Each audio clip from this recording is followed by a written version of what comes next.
Welcome to Brothers of the Serpent podcast.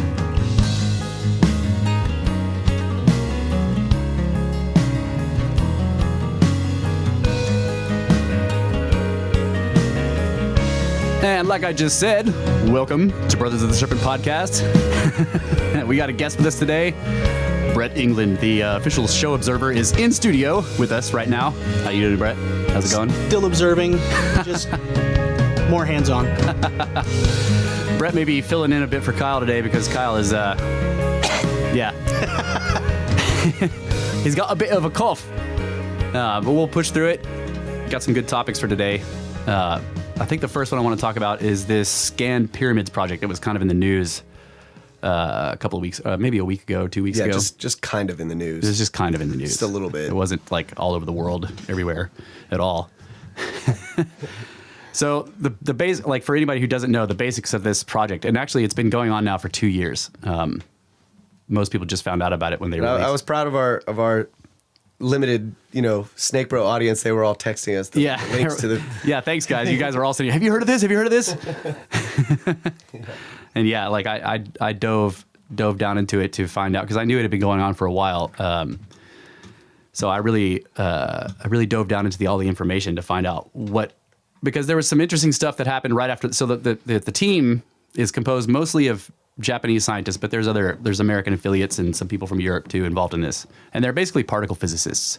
They're not archaeologists at all. Okay, and the way the premise of this study is they are taking this technology that they use to look inside volcanoes. This is really cool. Yeah, we should all turn our phones down, by the way. Oh, yeah. Yeah, I accidentally just called Carl. Sorry, Carl. Sorry, Carl. We're podcasting. And if you call me back, I'm gonna reject you. Or put him on the mic. So they've been using this technology for a while to basically see inside of volcanoes, to be able to look at the chambers and everything like that inside of volcanoes. So it basically can scan non-invasively deep into structures made of solid stone. So they decided that this would be a good non-invasive way to explore these incredibly large stone pyramids that are all over Egypt, and they eventually got permission from the Ministry of Antiquities in Egypt under I can't remember his name, the new regime. It's like Zahi Hawass was the head of the Ministry of Antiquities during Mubarak's reign in Egypt, and Zahi is like, I don't know, he's a very corrupt.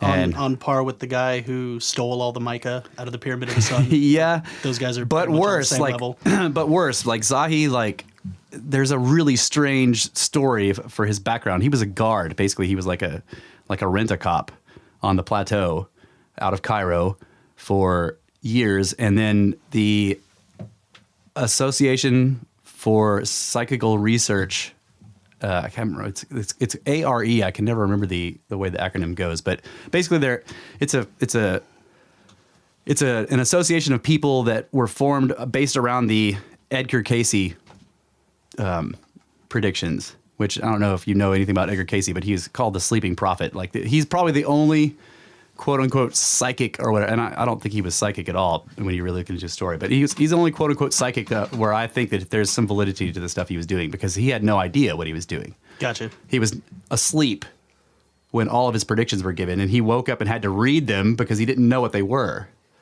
Okay, so that kind of sort of eliminates the possibility of a hoax. Right. There's no way that he's doing it for fame because he's he was conscious of it. And he gave 28,000 predictions over the course of, and it killed him. Like the more he did it, the more ill he became. But and he never charged for it. Anyway, the point is that he gave some predictions about Atlantis because people were asking him these questions. And about Egypt and everything like that. And one of the things he said was that there was a hall of records beneath the paw of the Sphinx. Okay, he was the guy that gave that said that first, and so people were like, "Holy crap!" So the ARE, the Association for something, I can't remember, Psychical Research and Enlightenment or something like that. They formed around after he died. They formed around his predictions or whatever, and their goal was to try to get into the Hall of Records that he talked about beneath the paw of the Sphinx. And there were some very wealthy individuals involved in this organization and they had become wealthy based on his predictions that they had asked him for of Wall Street stuff. I mean, they made enormous amounts of money on some of the predictions he gave for or whoever it was that was giving the predictions through him. So they were really wealthy. And one of the things they did was they looked for an up-and-coming, like, American archaeology student who was interested in what they were doing, and they found Mark Lenner. Okay. And then they looked for a guy in Egypt who was in the area who they could basically fund to come over here to get a degree. And this is Zahi Hawass. They funded him. The American Association for Psychical Research and Enlightenment paid for Zahi to come to the United States, go to the University of Pittsburgh and got a degree in Egyptology, sent him back over there to become the head of the ministry in order to give them an in. Okay. And he agreed to all this or whatever. And Mark Lenner went over there with him. So they paid for Mark Lenner's degree as well. Mark Lenner is the guy in the famous video with Shock where he's going, "Show me the potsherds." Oh God. Okay, so like like him and Zahi, it's like they get over to Egypt and completely flip. They totally go mainstream, and all they have done since they've been there, and they've been there for 4 decades. Well, Zahi Hawass is gone now. But he's in charge of, he's the head, he's listed as the head of the ScanPyramids Project. Oh, shit. Like he keeps getting back in there somehow. Like so you think they went back over there to like claim all the fame for themselves, right? Because like Zahi was like that. Like every time somebody would find something over there, he would like so shut them down and then go in there with himself and That's like right. get all these videos of himself finding everything. Yep. Yeah. He would. So he it's would. like, show me the pot shards. Oh, I don't have them. And then he comes back 2 days later. I got these pot shards. Yeah. He would okay research projects or archaeological digs, and then and then of course everybody had to do everything through the ministry. So he was getting constant updates from them, Right. and as soon as they became got close to looking like they were going to find something really revolutionary, he'd kick them off the plateau and like ban them from Egypt permanently. He did this multiple times, and then he would either nothing further would be heard about what they were looking for, or maybe a year or two later he would come. The Egyptians, Egyptologists, including him, would come out with this information, which is basically the results of the other except that it was like filtered through the mainstream Egyptology. In other words, they were finding something revolutionary, like Gantenbrink. Okay, Yeah. Gantenbrink is running the robots up there, and he finds this quote unquote door, and they kick him out of Egypt permanently and they didn't publish his paper for 10 years. Yeah. Is 10 that the years. one where they found like the strange red markings? Yeah, that was it. Well, that was No. 10 years later when they drilled through the door that he found. Okay. But Gantenbrink made the original. He was hired to. Oh, I thought you were talking about the strange red markings up above the king's chamber. No, that he's talking about. There were some strange red markings that were found in the whatever the little room was when they drilled past that first door. Oh, okay. And that's what we were talking about in conjunction with those markings above the king's chamber, because there are some that look just like that, and they're unknown. They're totally unknown symbols. Yeah. And they're kind of underneath these giant painting swashes that Weiss put in there. But anyway, so yeah, Zahi and Lenner went over there, supposedly having had their degrees paid for by the American Association for Psychical Research or whatever. But they get over there and they completely flip on them, and they just deny, like they have gone on record multiple times as like thinking the whole ancient civilization thing is ridiculous, and that the Egyptology story is exactly right, and there's no Hall of Records. Okay. I keep thinking of the third Indiana Jones movie with the Grail. You have chosen poorly. Yeah. I mean, Zahi just appears to have been incredibly corrupt. I've never been able to figure out why they flipped like that. Yeah. And people have asked these sort of secretive members of this association, and they kind of just don't answer. And so it may be a cover-up attempt. But Schock was involved. I mean, so he worked with Zahi before he became the minister, him and John Anthony West. And they were doing that whole thing in front of the Sphinx, and they did. Well, their scans found chambers deep beneath that left paw, just like Casey had said. And no one's ever been in it, supposedly. It's never been openly tried to, nobody's openly tried to get to it. There's been no attempt to penetrate those chambers.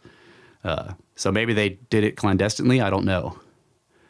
But anyway, that guy who was ousted with the Mubarak regime during the Arab Spring and was put under house arrest for a long time because tons of a whole bunch of stuff disappeared from the Cairo Museum during the spring. Yeah. But then once the spring was over and they were kind of going through and trying to catalog and figure out, they found all this bullshit in the books, which basically was Zahi selling stuff to, like, under the table to collectors all over the world.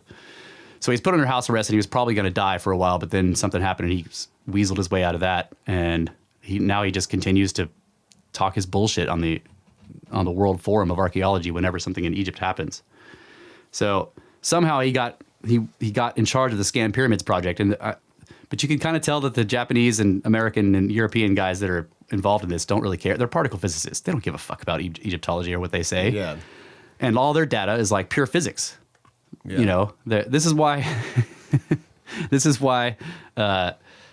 paleontologists and archaeologists don't like to ask hard scientists to do their dating for them, because they don't give a fuck, like, you know, if it messes up their story. Like, I'm sorry, this is based on physics. It's 800,000 years old. Get out of my lab. Yeah. So these guys have been releasing data that they found with this scanning, and every time they've made a release, all the Egyptologists like flip out because they're like, well, you should be running this stuff by us before telling the public. And people are like, did they really just say that? Did he just say that? Like, and yes, Zahi came out and after this most recent release, he came out and said, well, it's probably not an actual chamber. It's like it's probably a place where they just more relieving chambers. And well, actually, he claimed that it was just like poor building is what he was saying. Yeah. That it was just like sand and junk trapped between blocks that were not put all the way together. Hold on. Because Can I interject here? So No. his thanks, man. So his explanation is one of the most incredible feats of engineering ever that we have discovered. yeah, but they don't think that. But that's yes. supposed to be the reasonable excuse. Yeah, they don't think it's an incredible feat of engineering. Like anytime somebody says it's incredible, these guys like trip over themselves telling you how it's not. And I'm usually like, well, it's probably 30,000 years old. Yeah, and I mean, I could sell you beachfront property in Arizona too, but I mean, it doesn't mean that. I'm telling you, they really don't think they think. It blows me away that people accept this and like this is what's taught. This is our mainstream model. That, Yeah, it's because they suck at building. yeah. Well, I mean, a pyramid is just like the easiest way to stack up blocks. yeah. I mean, if you want to build a giant thing and you want it to stand there for a long time, a pyramid's the easiest thing to do, supposedly, according to them. Beavers do it. How many have we built? Yeah. We built that one in Las Vegas out of glass. And it had like huge construction issues. Yeah. Yeah. Okay. Yeah. But, and yeah, so I was one of the greatest sources for the information about this has been Graham Hancock's forum on his website. Okay. And it's in the mysteries section. So starting 2 years ago, they started to talk about this. So I'm reading this thread and it's enormous.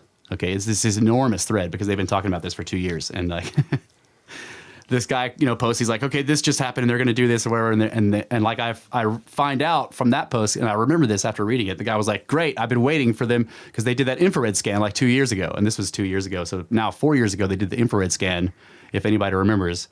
But if not, basically they did the same kind of thing, but they just went around the pyramid with infrared cameras. Mm-hmm. And they found all these hot spots, a couple that are really, really marked. Like, so after the sun goes down, right, you expect there to be sort of a uniform heat signature. So like the sides of the pyramid that were facing the sun as it went down are going to be the warmest, but that whole side should be uniform, right? And as you come around, it'll be cooler on this side or whatever, and then the sort of the desert sands. But they would find these really brightly glowing spots in certain areas, which implies that you've got heated air or like a discontinuity in the material. Yeah, that there's probably some opening behind it that's causing these rocks to be a different temperature. That there's something going on there, but the most prominent one, the most prominent hotspot was too hot for even that to be an explanation. And the best explanation, and no one. This is the thing. That was done 4 years ago, and no one has fucking looked at it. No one has tried to find out why there's this hotspot or these hotspots or whatever.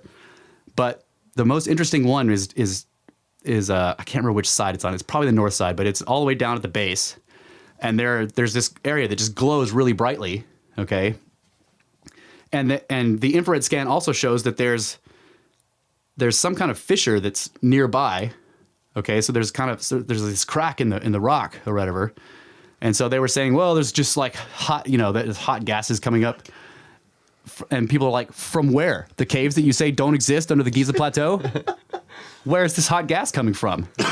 Or the fact that, underground, like if you've ever been in a cave, it cold. Stays roughly at like 60 degrees all the time. It should be cool. Yeah. So the hot desert sand, this air is hotter than that. Yeah. And that's the other problem with any crack, and like it should be full of sand. Yeah, I didn't even think of that. But anyway, so no one's explored that. So the very beginning of this thread was like, so they're going to do this scanning, and people were like, great, because I've been waiting for them to find out what the hell was up with that infrared scan. And they all did a bunch of predictions on what they thought they would find or whatever.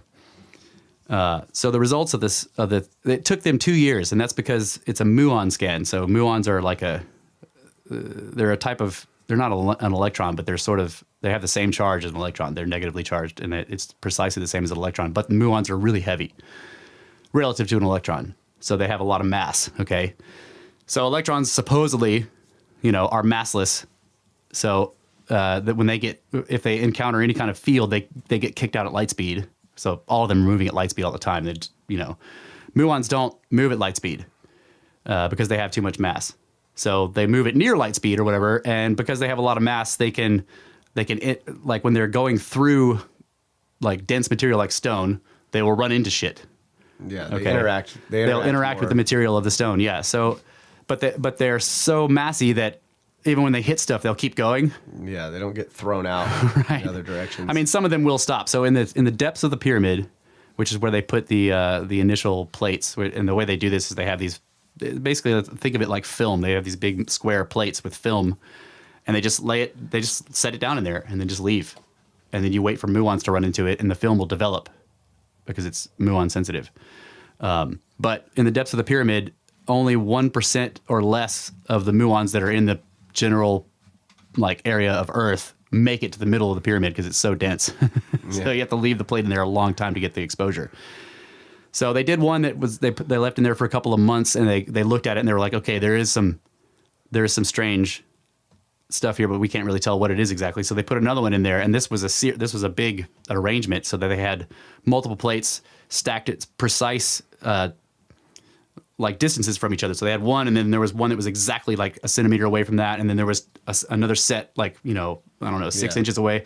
And the reason they did that is so that they could tell where they were coming from. Right, they could triangulate. Yeah. So it hits this plate, and then it goes through that one and hits the next plate at this angle, and then you're like, okay. And and you have to remember like what they're tracking the individual muons like through, that seems hard, but they're able to do it somehow. Math. Well, I mean, thank God for math. When you look at the film, you're like, how do you tell where one muon hit?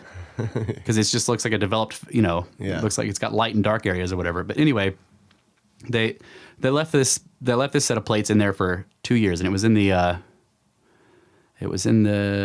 I think it was in kind of right near the Queen's Chamber. So it's below most of the interesting structures. The Queen's Chamber is below the ascending passage and the grand gallery and all that stuff.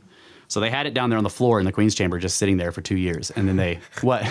I just fucking love nerds, dude. Like you're a tourist and you're like going through the pyramid, and they got this little rope around these fucking things on the ground that you're like, what? Like, oh yeah, don't step on those. Those are.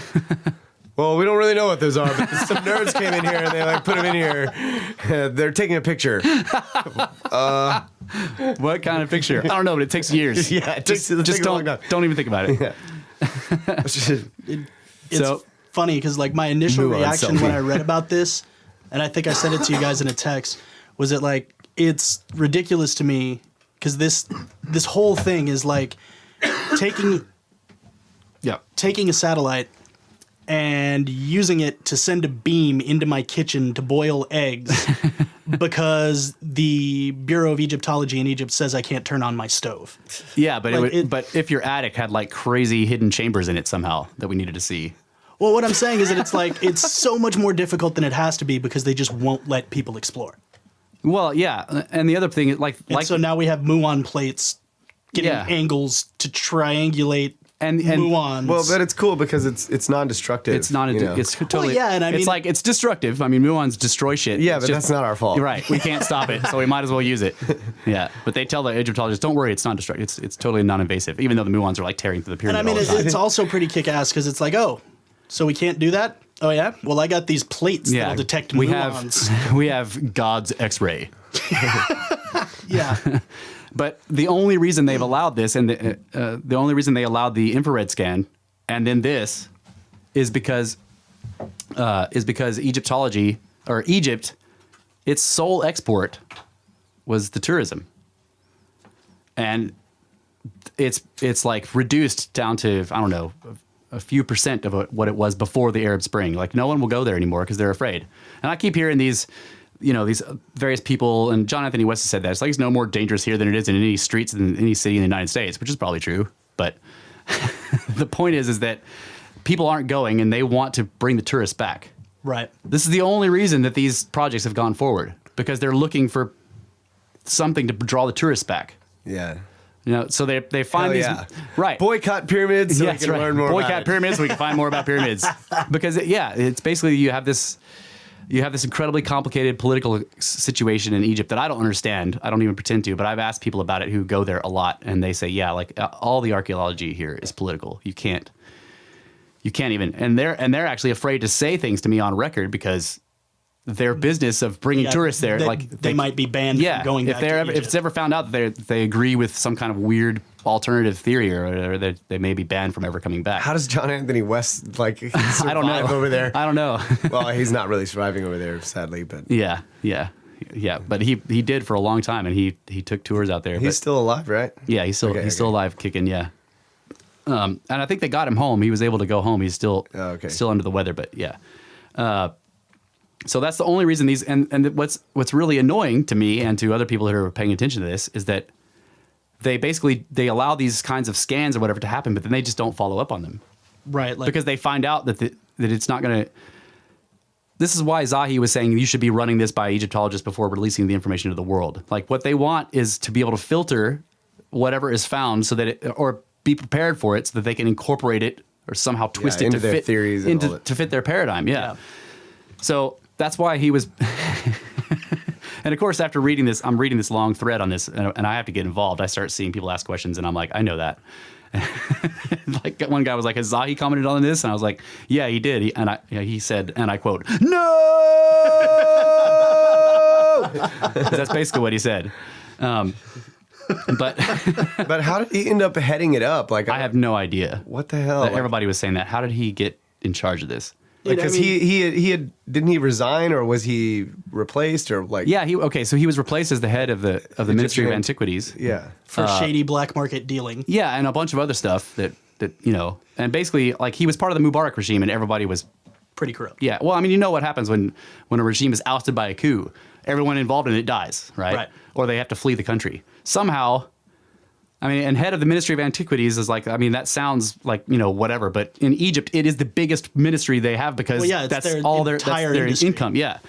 So being the head of that is like it's like being vice president or something, or, or like the Secretary of State. This is a big position. Somehow he's not only not dead, he's now being put in charge of stuff again.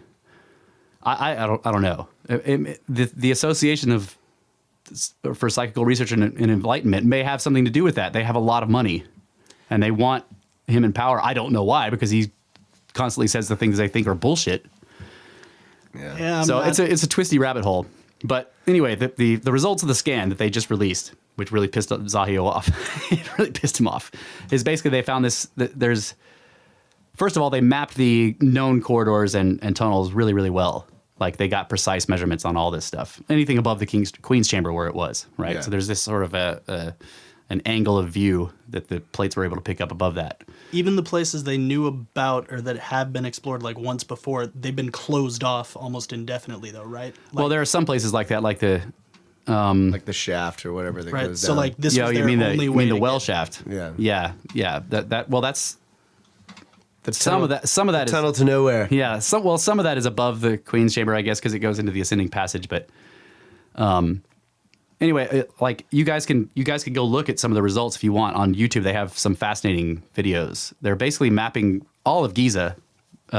They put up drones with LiDAR and have been making these enormous point maps of the entire plateau and of the interiors of all. So basically, like, and then now they're putting it in VR, and like, so there's this fantastic video where they're walking around in VR and I mean, it looks real. It's perfect.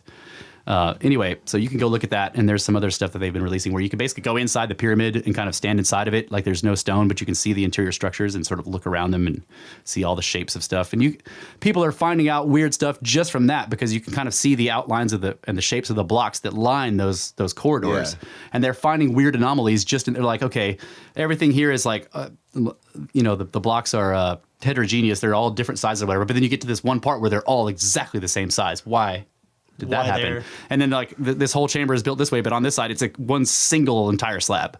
Like what's going on with that? Yeah, there's a lot of interesting stuff like that they've found. But the main thing that they announced a couple of weeks ago was this huge chamber and it's totally unknown that the muon scan had indicated was there. Now they show it in all the pictures you'll see it as a sort of a cloud of dots, because they're at least cautious enough not to give it a shape, but I bet you they know exactly what shape it is.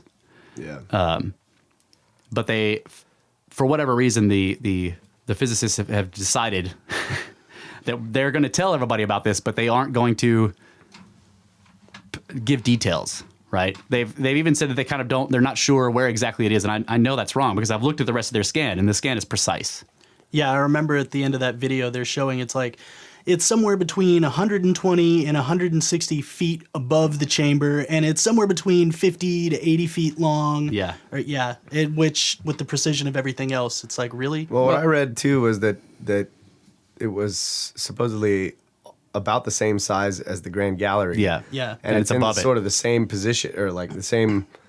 Well, there's some it's at an angle. Like that. But then they were also what I was just going to say about they're not real sure the exact dimensions, because some of it could be sand, blah blah. Because it was basically the explanation you were talking about. Well, this could just be like shoddy construction. And this is a place where they knew there wasn't going to be anything, so they just threw junk in there, all the trash and their beer cans and stuff. Yeah. I don't think that's what it is, but I don't either. However, in going through this thread, I did find out that this is on the north side, because this unknown chamber is basically, the location is sort of above it's kind of above the main entrance, which nobody uses now. Yeah. The main entrance has this strange chevron shaped blocks above it, and there's a weird symbol sort of maybe not a symbol. It looks a shape though it isn't construction related. It has no purpose other than to be this shape, to show you this strange shape or whatever. And it's the only known. Like its only function is aesthetic. It doesn't. It's not even aesthetic. It's like it's like a logo or something. It looks kind of like to me it looks like the two teeth of a huge gear. Like if you think of a gear like hidden behind most stuff, and you can just kind of see two of the teeth of the cogs like sticking out in this one. That's what it looks like to me. But other people have likened it to like a couple of buildings, one higher than the other on a horizon. It's the only known symbolic shape in the entire pyramid, or anywhere because the pyramid itself doesn't have any carvings in it or whatever. It doesn't have anything like that. Right. But there's this weird shape above the door that has no structural purpose. Yeah, no known structural purpose. Right. And so it appears to be some kind of symbol or whatever. Anyway, so the far north side of the cloud that they have shown for this void starts kind of behind that feature. Okay, which is kind of like the lintel of the doorway of the main entrance, of the main known entrance. Okay, but then it continues back into the depths of the pyramid, going upwards for a long way. It's like it is shown sort of as being the same size relatively of the Grand Gallery and kind of above it. Yeah. But it doesn't come anywhere near to having any known connection to any of the known passageways, except for that one spot kind of behind the main door. So then there's like an implication of, okay, we found this, that's great. What does it connect to? Or that the main door is also a trick door. That's right. It's a trick. Like it leads like the way it was found was by Al-Mahmud, the caliph in the. Oh, you mean one of the guys who just destroyed? Well, he knew that there was an entrance on the north side, that their legends had that or whatever. But he just he just got a bunch of work, and he was like, start on the north side and sort of just start digging inwards, and they found the descending passage because of the prism block that covered the ascending passage. Yeah, it's basically this enormous block that could rotate in the ceiling or whatever. Their blasting had disturbed it, and and it fell, and they heard it, and they flipped out because, I mean, you're digging into what you think is the tomb of God, and then you hear this enormous boom in the rock next to you, and you're like, holy shit, we just woke up God. And they went running out, but he told them to go back in there, and they tunneled in that direction and discovered the descending passage. Okay. And the interesting thing about all that, and like I read these things where people are just kind of ignore all that because they talk about the tomb being looted.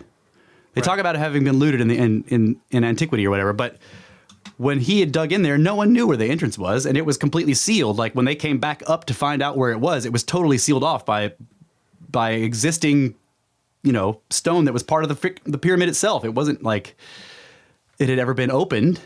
Right. Okay. And then the ascending passage would have been completely hidden by this prism block that they inadvertently knocked down. But even then, once they got up into the ascending passage, now they knew it was there. There's these enormous stone plugs that were like blocking it. Granite plugs. And those and they look like they had been like started from the top of the ascending passage and just slid down, because it slowly gets narrower. Right. And they just slid down jammed into the end of it. Bam. And those were not moved since they were put there. And they fit perfectly. Right. So Mamoon had to tunnel. Yeah. So Mamoon had to tunnel around those plugs through the limestone. Right. Which is another weird thing. Why are you using granite plugs in a limestone structure? Like, it just means that, I mean, you can easily not easily, but you could tunnel through the limestone. Right. So that was weird. And I like the way Graham Hancock talks about it, like being this puzzle where the builders knew that people were going to try to get in. So they set it up in such a way that would just like every next thing blow your mind. Blow your mind. Like, what the fuck? Yeah. Yeah. It just makes you think, like, why did they do this? Every next step, like, why? How? Yeah. What would have caused them to do this or driven them to do this? I think that's cool. Yeah, it is an enormous puzzle. And all indications are, until Mahmoud had tunneled in there, that no one had even broken into the descending passage. But even if they did, they would have found the descending passage, which is like 300 meters long. It goes down into the bedrock beneath the pyramid and ends in the subterranean chamber. In other words, the ascending passage would have just been it would look like part of the ceiling. You would have had no way of knowing that you could rotate that particular block. And if they had known that they could rotate the block, then they ran into the granite plugs. Granite plugs, and nobody had tunneled past them. So this other chamber, like, this is the thing. Maybe it was looted, and when it was looted by people who knew the original entrance, but not that way. The one that went into this new chamber that we found. Right. So there have long been legends that there are 3 entirely separate, complete complexes inside the pyramid that don't ever intersect with each other. Yeah. That doesn't look like it's probably true anymore, because the other thing this ScanPyramids Project has shown us is that there aren't any other unknown voids anywhere, at least as far as I could tell, or as far as a researcher could tell. So that sucks. But this chamber is huge. Like, whatever it is enormous. And it doesn't appear to connect to anything we know, unless there's some kind of another trick. Well, maybe the 3 would have been the ascending passage was completely closed off from the descending passage. Yeah. We connected them. So that's 2. And then the third one would be this one that we just found. Right. Now, I read in a story that what the plan is they were going to drill in the closest place to that void. They were going to drill like a small hole into it and put a tiny little drone in there and fly it around. Right. In 10 years, after they kick all these guys out of Egypt, like they did to Gantenbrink. I just don't believe it's going to happen anytime soon. They still haven't done anything with the infrared stuff. They just that this article generated. Well, it may happen if these researchers get it to happen. Yeah. Which is possible. I mean, couldn't you also run like little fiber optic wires? Like, I mean, that's pretty. Yeah, but a drone would be cool. Yeah, it would be way cooler. And they already have. Come on, fiber optics is 80s, bro. What the hell? Yeah, what is this, like Mission Impossible? Well, I'm just saying, you'd have really tiny holes. We've got robots now. That's how they do knee surgery. I'm just saying. Put fiber optics in your drone and fly it. Well, they have all those LiDAR drones anyway. I mean, like, we'd send a drone in there and have it just LiDAR the chamber and come back out. Well, I mean, you need a receiver to do that, but anyway. I don't know if they're going to ever try to access it or not. I mean, like, yes, I did read that, like, people were saying that that they should drill or whatever, but the Ministry of Antiquities doesn't look like they want to drill anywhere. They don't even think it's a chamber. Fuck them. you know, and they're basically, there's like first, like Zahi, his comment was just, it was classic. He's like, first of all, it's not a real chamber, and second of all, we already knew about it, and and third, it already fits all of our theories. And I mean, it's just complete bullshit. So he's the head of this group that did this ridiculously complex study to find a chamber that he already knew about. Right, that's what he's saying. Okay. Yeah. Well, why didn't you tell us? Yeah. Before that there was a chamber that you were going to find. Well, Because it's not a real chamber. I didn't believe you guys could do this with the muons, but you proved that you could. I was using this to test your ability to do that. But man, they really did get mad that they... By finding the chamber I already knew about. Yeah, they really did get mad that they released that information without running it past the Egyptologists. And we need to take a break, and we'll come back and finish this story up and... Finish pitching about Zahi. Goddamn Zahi, stupid Ministry of Antiquities. You know what they need? Snakes. Snake bros. They need fucking snakes. That's what they should send up into that chamber. Snakes. Fiber optic snakes.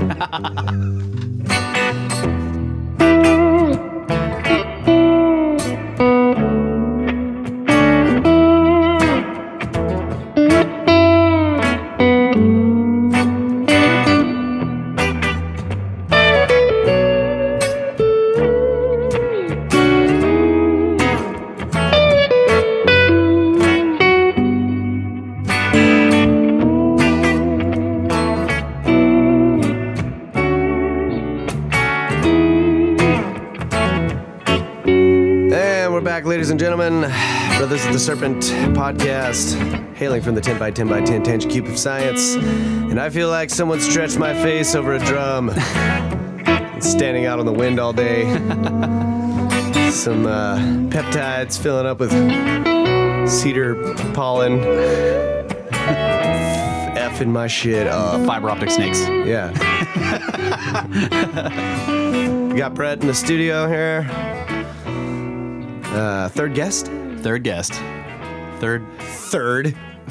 Fucking thirds. I'd just like to point out that Earth is the third rock from the sun. No coincidence. No coincidence at all. The numbers don't mean anything. Fucking Goldilocks over here. All right. Yeah, he's also the official show observer during the other shows. He's present as text on the screen.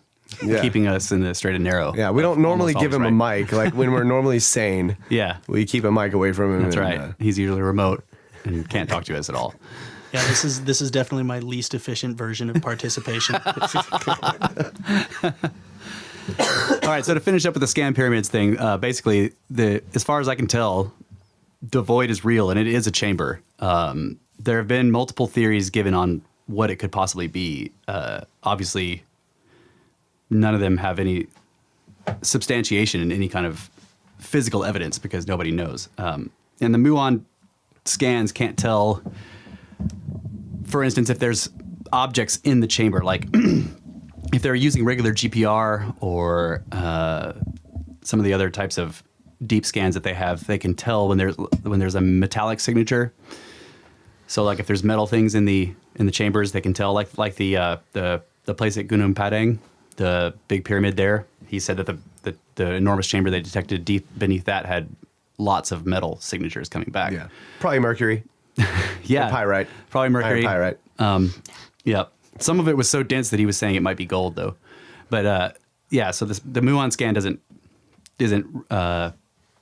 can't tell that. It just can tell that there's this open void there. So, and it's enormous. It's like they said, it's the size of the Grand Gallery or larger. And some people have speculated that it is a kind of relieving chamber type thing for the Grand Gallery. Just the same old boring shit that every other chamber is supposed to be. Yeah.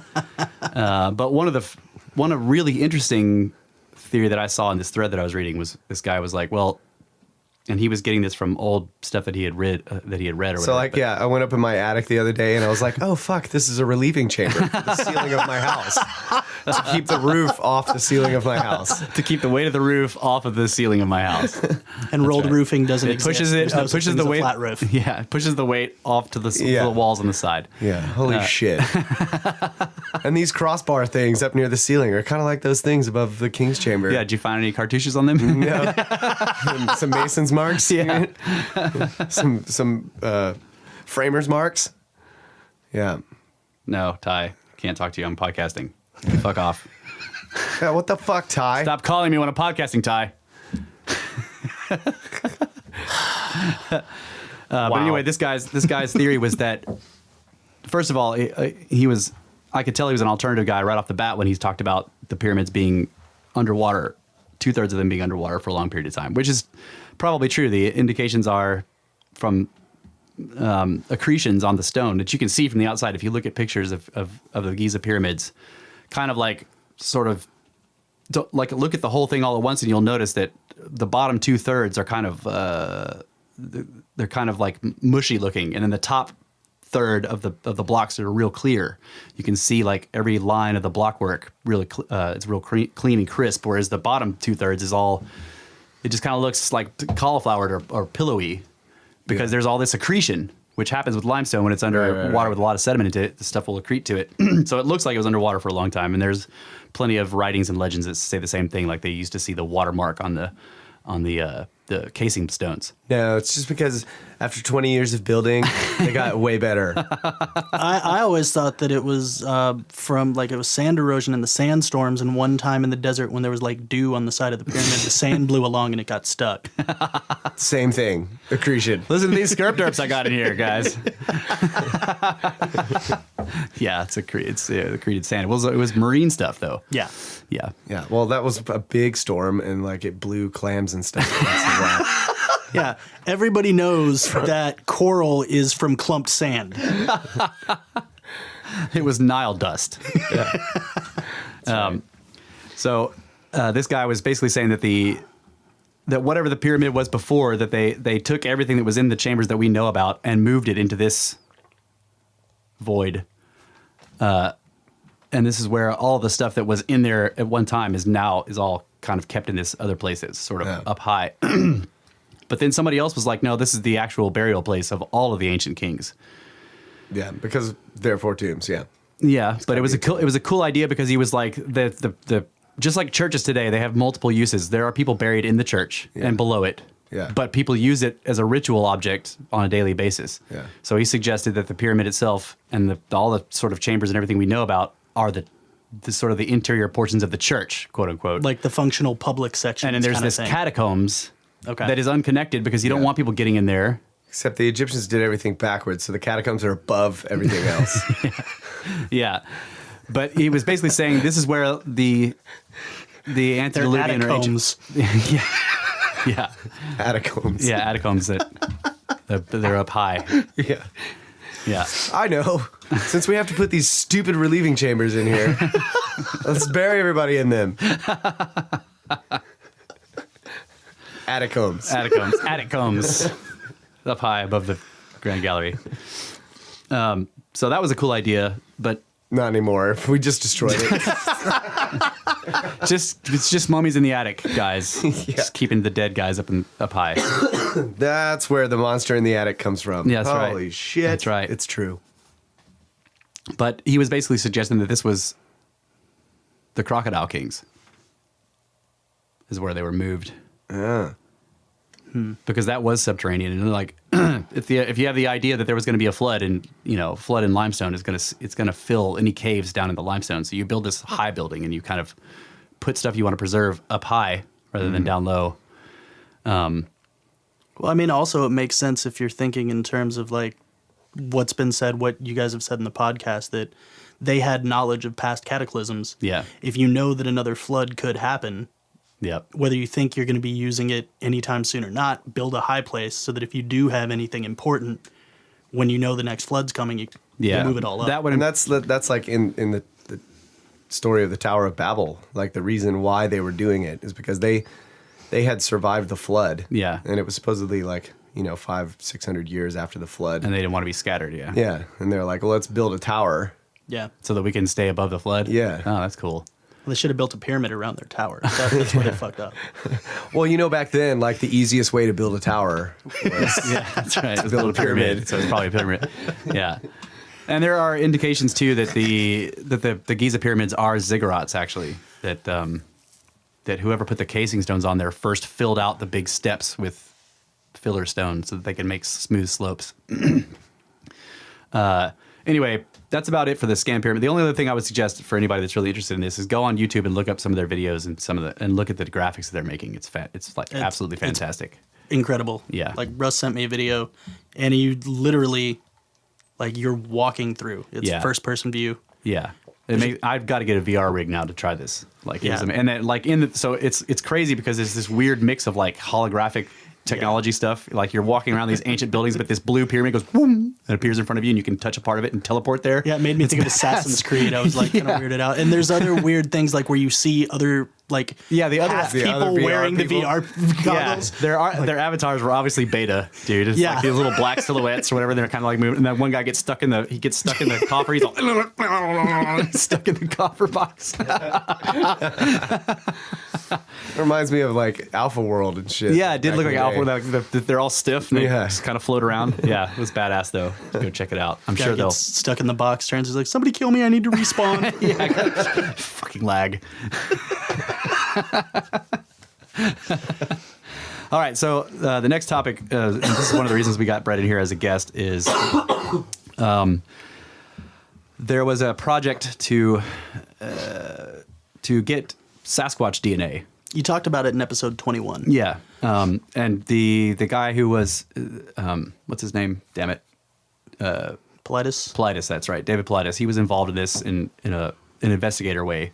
But they basically there was this big push and this was privately funded and not, there were a couple of attempts at this later on that were more public, and they made TV shows out of them and stuff that were later on.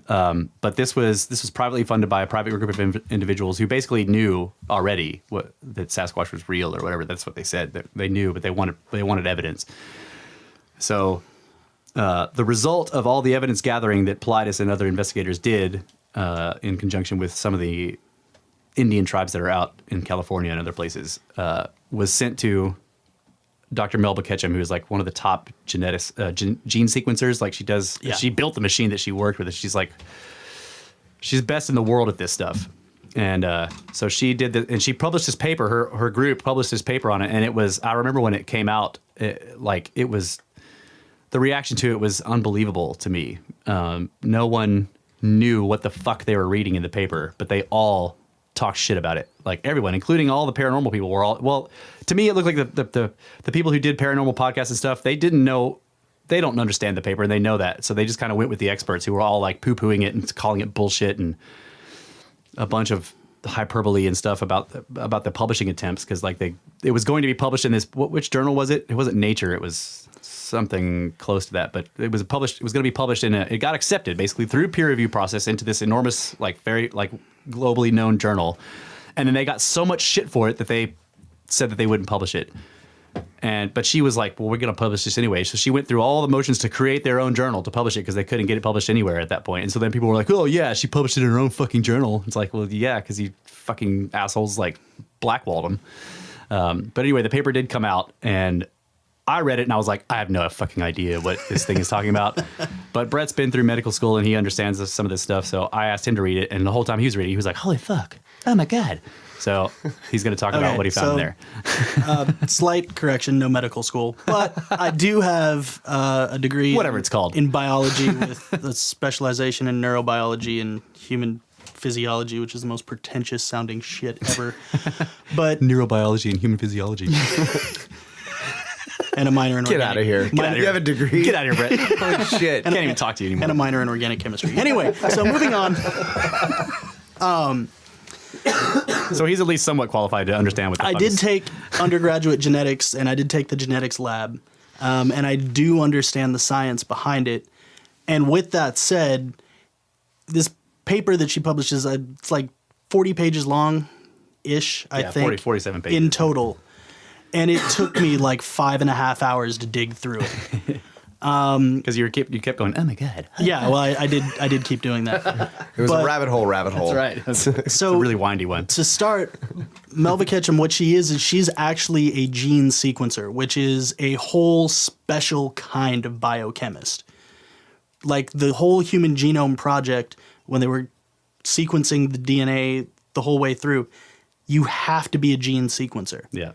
Because the process, the way that it's done, so you have a strand of DNA.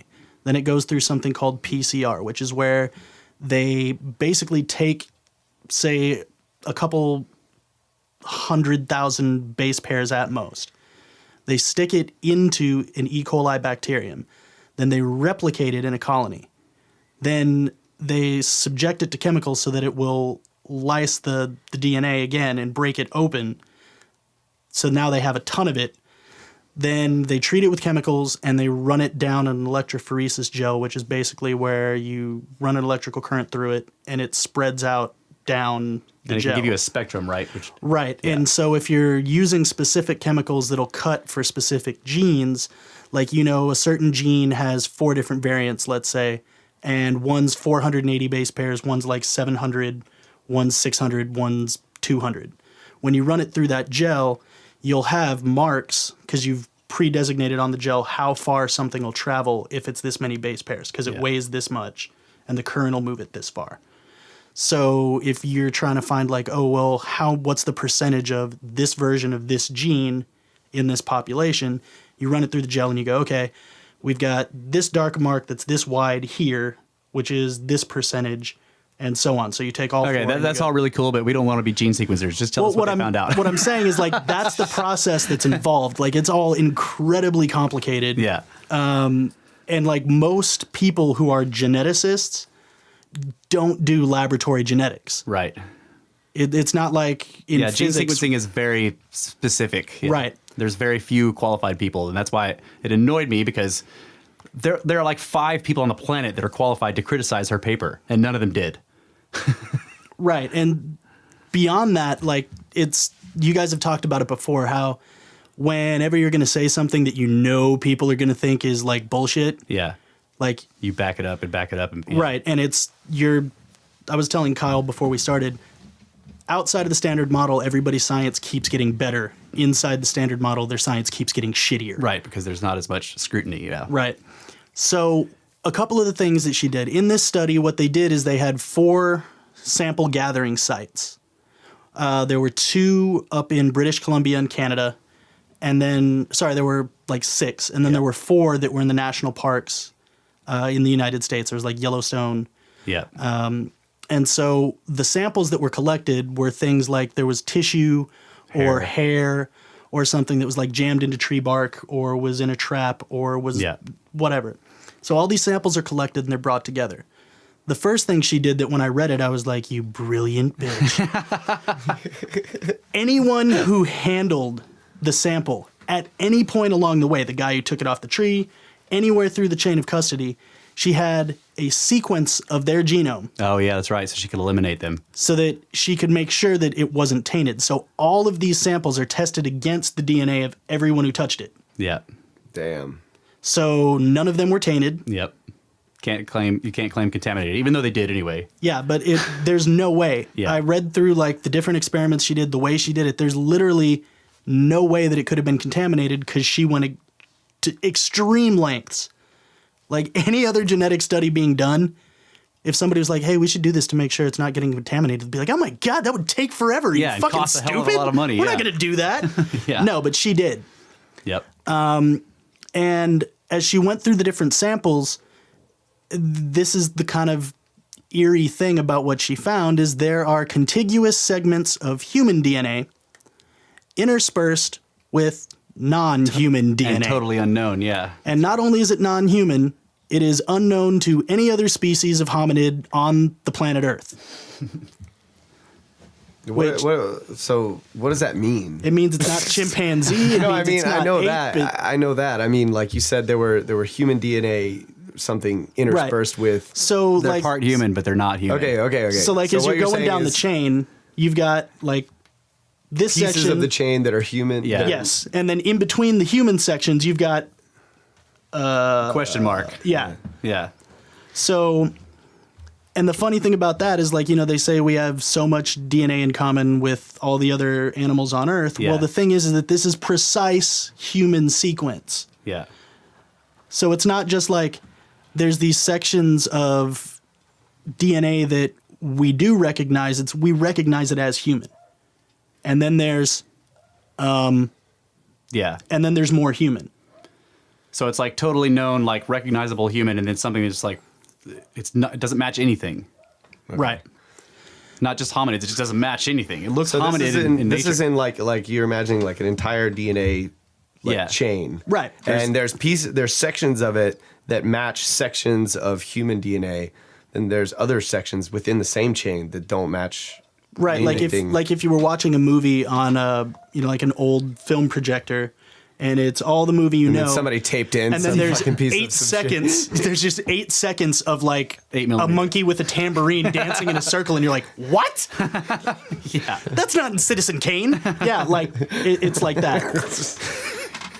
Okay, cool. That's a good analogy. Yeah. So the other thing that they found.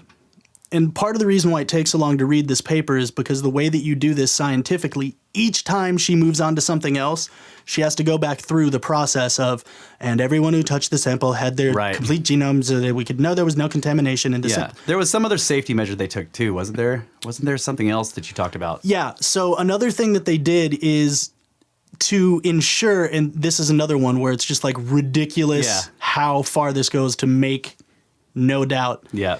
Sample degradation. Okay, so if you have degradation of a sample because, it wasn't stored cold enough or whatever it is that causes the DNA to become shitty, for lack of a better term. Yeah, it's basically, it's degrading. Yeah.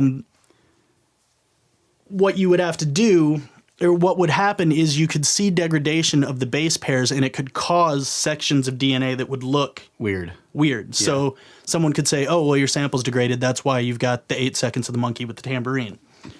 But Citizen Kane can't be reduced to 8 seconds. And no part of it can be reduced to 8 seconds of tambourine monkey. The thing that they did is they have a method of checking for errors in the sequence. Yeah. And so the sequences, the samples they were using, they put them through and they've got like an error percentage or like a rate of possibility. It was something around. Oh, that's right. That's right. So what they did was they're like, okay, we're going to take human DNA. Like they literally drew blood from someone in the study. Yeah. And then they put it through the same right. types of anomalies that could come up, like temperature issues or like exposure to sunlight or whatever degradation levels. The human DNA had degradation levels that put its accuracy somewhere at around 84%. Her samples were at 98. Yeah. So the degradation was minimal. Her samples, under the same conditions that could contaminate a sample, were fucking astronomically better than control DNA that was put through the same kind of degradation, which proves that her samples were good. Yeah. The next thing that she found, which is somewhat disturbing to me. Why? Yeah, when they looked at the sex chromosome, so in humans, males are XY, females are XX. 51% of the population, roughly, in humans is female, 49 male. So they do the sequence of the sex chromosomes. Sorry. And what they found is they found XX, which is to be expected, XY, which is to be expected, YY. Which is what the fuck? Exactly. That's 2 male chromosomes without the X. He had no from mom. The female. Yeah. I don't know how the fuck that happens, but it's viable. So we were in this species. We were talking that day that we thought that they may be a triple sex species. Like you've got the regular males and the females, the breeding pairs, but then every once in a while there's born this uber male warrior kind of thing. Yeah. Well, it can't breed? Probably not. It's just YY. Maybe it could breed. I don't know. I'm just saying, like it would be like male, 200% male. It's like like every male. In normal species, every male is 50% X. 50% female has the female chromosome because it comes from the mother. Like he comes straight out of the womb and he's like, get to the chopper. Right.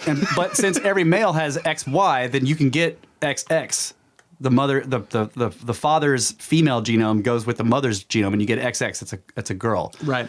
But if the father's Y mixes with the mother's X, then you get XY. But there's no such thing as YY because you don't have the mother if you have a YY. The mother has 2 X's. So maybe the males could give birth. It's possible. I mean, there's all kinds of possibilities. That would be unprecedented. Yeah, there's all kinds of shit that it could mean.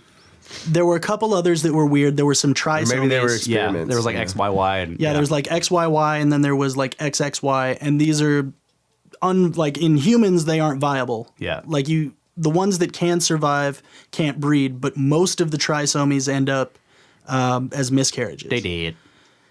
The other thing that was really, really strange, and this wasn't in the paper, I just kind of did this on my own when I put together the results that she had. The XX female group made up 12% of the testing population. That's right.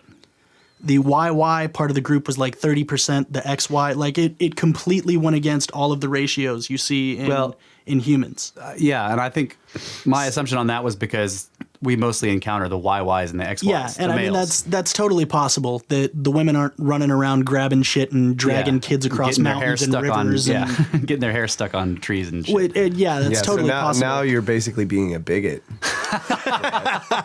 Hey man, it's science. Science says it was mostly males. I'm not saying. Yeah, but you can totally get fired from Google for saying that. Okay, look, I'm not saying that the XX females can't go out and drag humans around. I'm saying that they prefer to stay home and do dishes. Dude, I don't think we're gonna publish this podcast, dude. Yeah, here we go. Yeah. This is why we don't give the Fisher shows over a mic. I'm about to get relegated back to my keyboard. There's a reason why female Sasquatches don't go around dragging humans and shit, man. It's because they prefer to be in the cave. That's what I'm saying. They're not capable. They just prefer the cave. Man. It's also interesting with the whole YY and XY male thing is that about half of the Sasquatch encounters that I've read, and like you can go through thousands of reports. Not all of them, but like I would say maybe more than half, a large portion of them, and the people first encounter this enormously terrible, revolting, almost debilitating odor. Yeah. Like it's pheromonic. That's definitely not the females then. Well, but sometimes they don't encounter that at all. You don't see it at all. It's like maybe I was thinking that maybe the YY males are capable of this is like some kind of it's a preemptive attack. You know, I mean, like the smell is so powerful, and people describe it as a mix of like rotting organics and shit and BO. It's like just pretty much the worst combination of smells you can imagine. Right. So you've got people who are like, oh, what's that? Then they're looking around, like staring down at the ground. And then you just come up and. Well, it could be that. It's so bad that people. It makes you like vomit and pass out. It kicks on your gag reflex. You squint your eyes. You basically have to stop and roll for a constitution. Yeah, that's right. Start throwing up everywhere. That's right. Projectile vomiting. Before you run. That's right. Constitution roll, fail. Run. So, so you talked to me about this paper and that you like had read it and didn't understand like what the hell was going on. Yeah. So all of this stuff, like he figured out. He gleaned from it by being able to understand all the biology. She didn't say any of this stuff like that. It was very clinical. Yeah, the other problem with a paper like that is that after I read the first time her methods on how she went through ensuring the samples, every other time I came across it, I was just like skip because I recognized it for what it is. Yeah. If you have to read that each time, by the time you get like no. Yeah. Yeah. Like it's just too heavy. I mean, even the abstract on that paper was just like it was still like 40-something pages long. I mean, it was ridiculous. So the one other thing that they found, and this was towards the end of the paper, and like I remember when I read it, I kind of like was struck speechless, and I just stood there for a little while, and I was like, hey Russ. And the thing that they found out, so all of the samples have human mitochondrial DNA. Yeah. Mitochondrial DNA comes from the mother, always. Yeah. And it's passed down. The reason that it comes from the mother always is because it comes on the mother's X chromosomes. The other thing that's really, really strange about that is that what it means is that either in the beginning... Wait, what's strange about what? The human mitochondrial DNA is that it means it was human mitochondrial DNA. It means in the beginning they were stealing breeding women. Yeah, in the beginning, the first like parents or sires of this, whatever this is, Yeah. the mother was human. Or they continue to have human mothers, which is terrifying. Fits some of the Why they grab people. why they just And grab boys that look like kind of like. yeah. And then, like, you told me that there's some stories where, like, if you were women are telling me- menstruating, like, there's this thing going ape shit out Yeah, in the woods. But Yeah. you were telling me too that like a lot of the people that disappear like from the back, like you can't really tell like is it Right. a boy or it's is it a girl? yeah. So like if you have a bunch of boys disappearing and there's a woman that kind of looks like a man from the back, she's got short hair and she's kind of stocky or whatever. And then there's some Or it's the patches other way where it's around. like a stocky blonde woman Yeah. every time. Or yeah. But I mean, and the thing that really blew me away about this paper is I kept waiting to read the part where she's like, because Sasquatch. Yeah. Doesn't happen. Except for it doesn't happen. The only thing that comes close to a conclusion is at several different points, she says the sequence is not belonging to any known hominid DNA. That's right. That's all she says. And so you're left to understand that the point of the sample collection was because you were looking for an unknown hominid, right? Right. It kind of goes together there. She's basically saying, yes, so this is an unknown hominid, and that's what we were looking for. Yeah. And that's really all she says. And she, expands on how it is that she can, you can tell that from the data. Yeah. But it at no point draws any conclusion about what it means. Right, because you have to understand that, like, if you're looking at DNA and you don't know what it is, you don't know what it is. Right. The only way to know what DNA is to like walk over to something that's alive and pull it off of it physically. So you could say here, and then you go sequence it and say, now we know that this DNA comes from that thing that I just pulled this from. And the things that we do know of, since they were getting samples from fences and trees, Right. and it's not the only thing she could prove is that it's unknown. Yeah. And the reason why that becomes incredibly relevant is because everything that we do know, we don't have full genomes on anything other than the human. That's right. But we have reference for everything.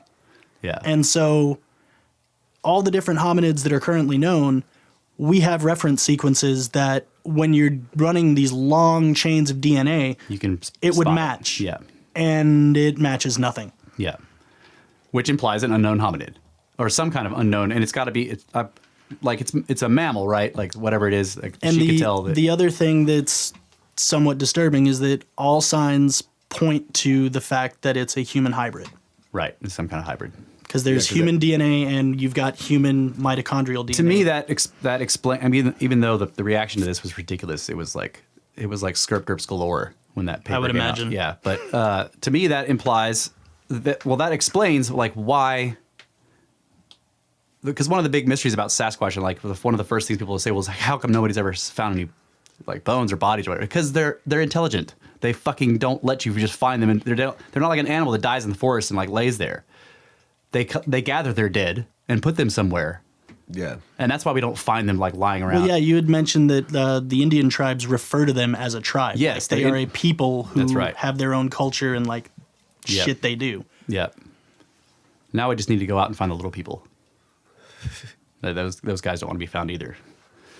I'll make a deal with you. Get somebody else to find it and some brilliant geneticist to do it. I'll read the paper and then I'll come back and talk about it. Sounds like a good deal. But yeah, You still have 2 minutes. Yeah, go ahead. No, I actually started the timer late. So. you did a perfect job there. Yeah, very professional, bro. Yeah. It's pro. Very pro. Yeah. So we're gonna take a quick break. We're snake pros. Snake pros. Snake pros. So we're gonna take a quick break and find out what the hell's going on outside, and then we'll come back.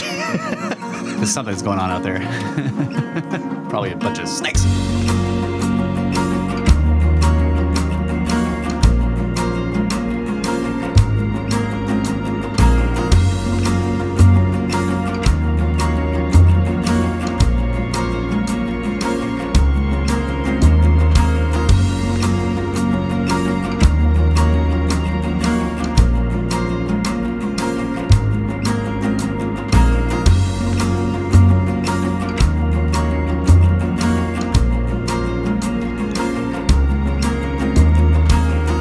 Welcome back, ladies and gentlemen, boys and girls, angels and demons and monsters and serpents and Egyptologists.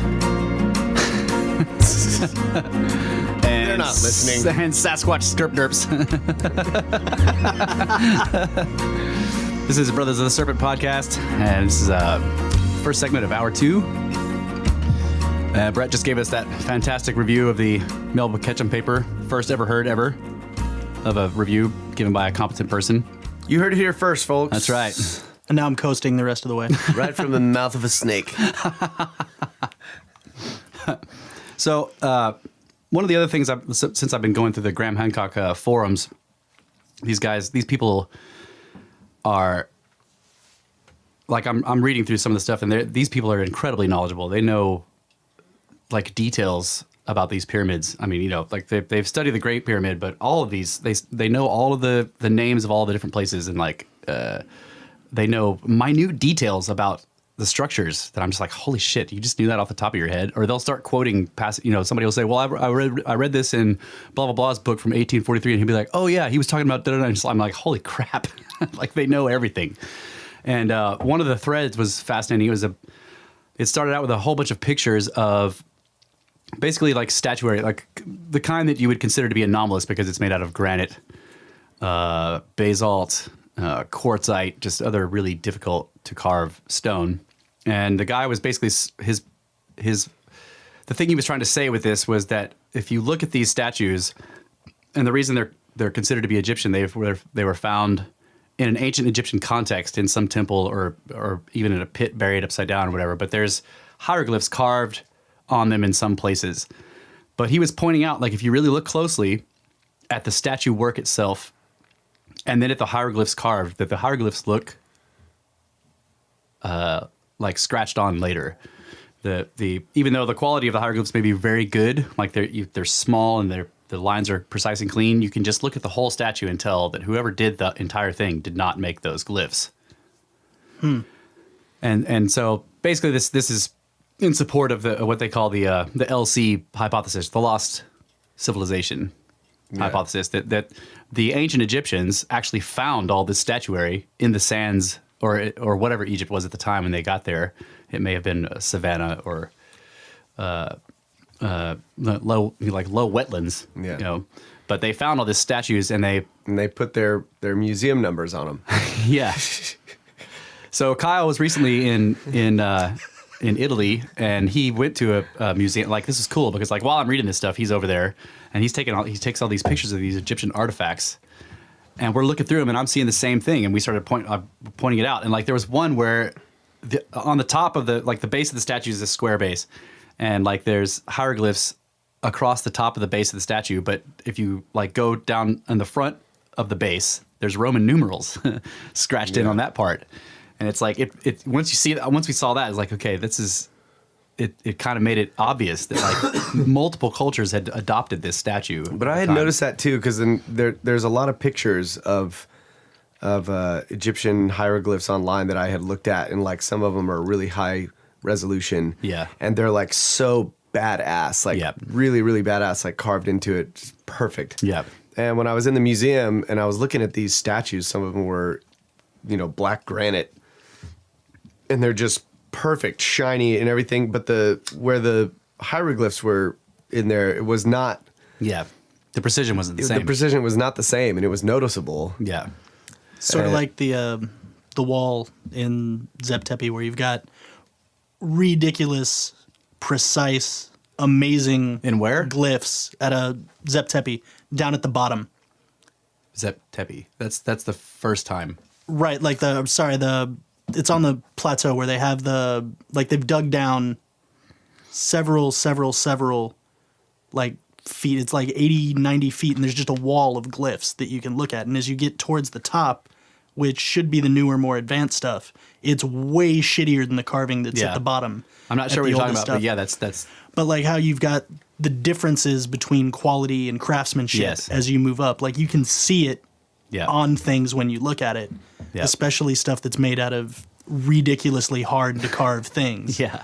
Because if you don't have the right tools, you're sitting there just wailing on it. Right. And you lose your precision. And some of them definitely just the glyphs just look scratched on. Yeah. But on other ones, they're well done and they're deeply imprinted, but you can still tell that even though that craftsman that made those glyphs was competent, like he still isn't the guy that carved the whole statue, because for one thing, the glyphs were never polished.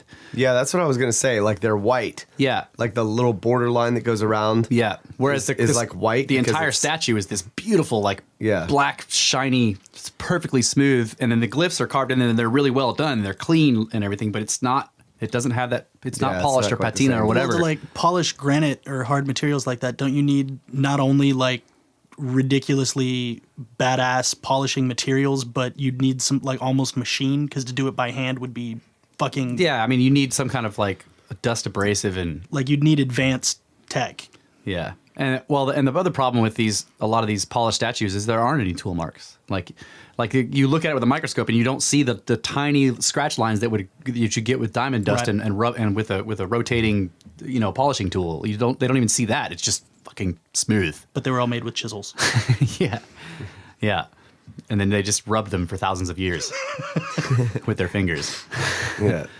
So yeah, that was. But not the glyphs. Right, not the glyphs. So that was fascinating. So we were looking at that, and I was thinking of this thread while Kyle's showing me the pictures.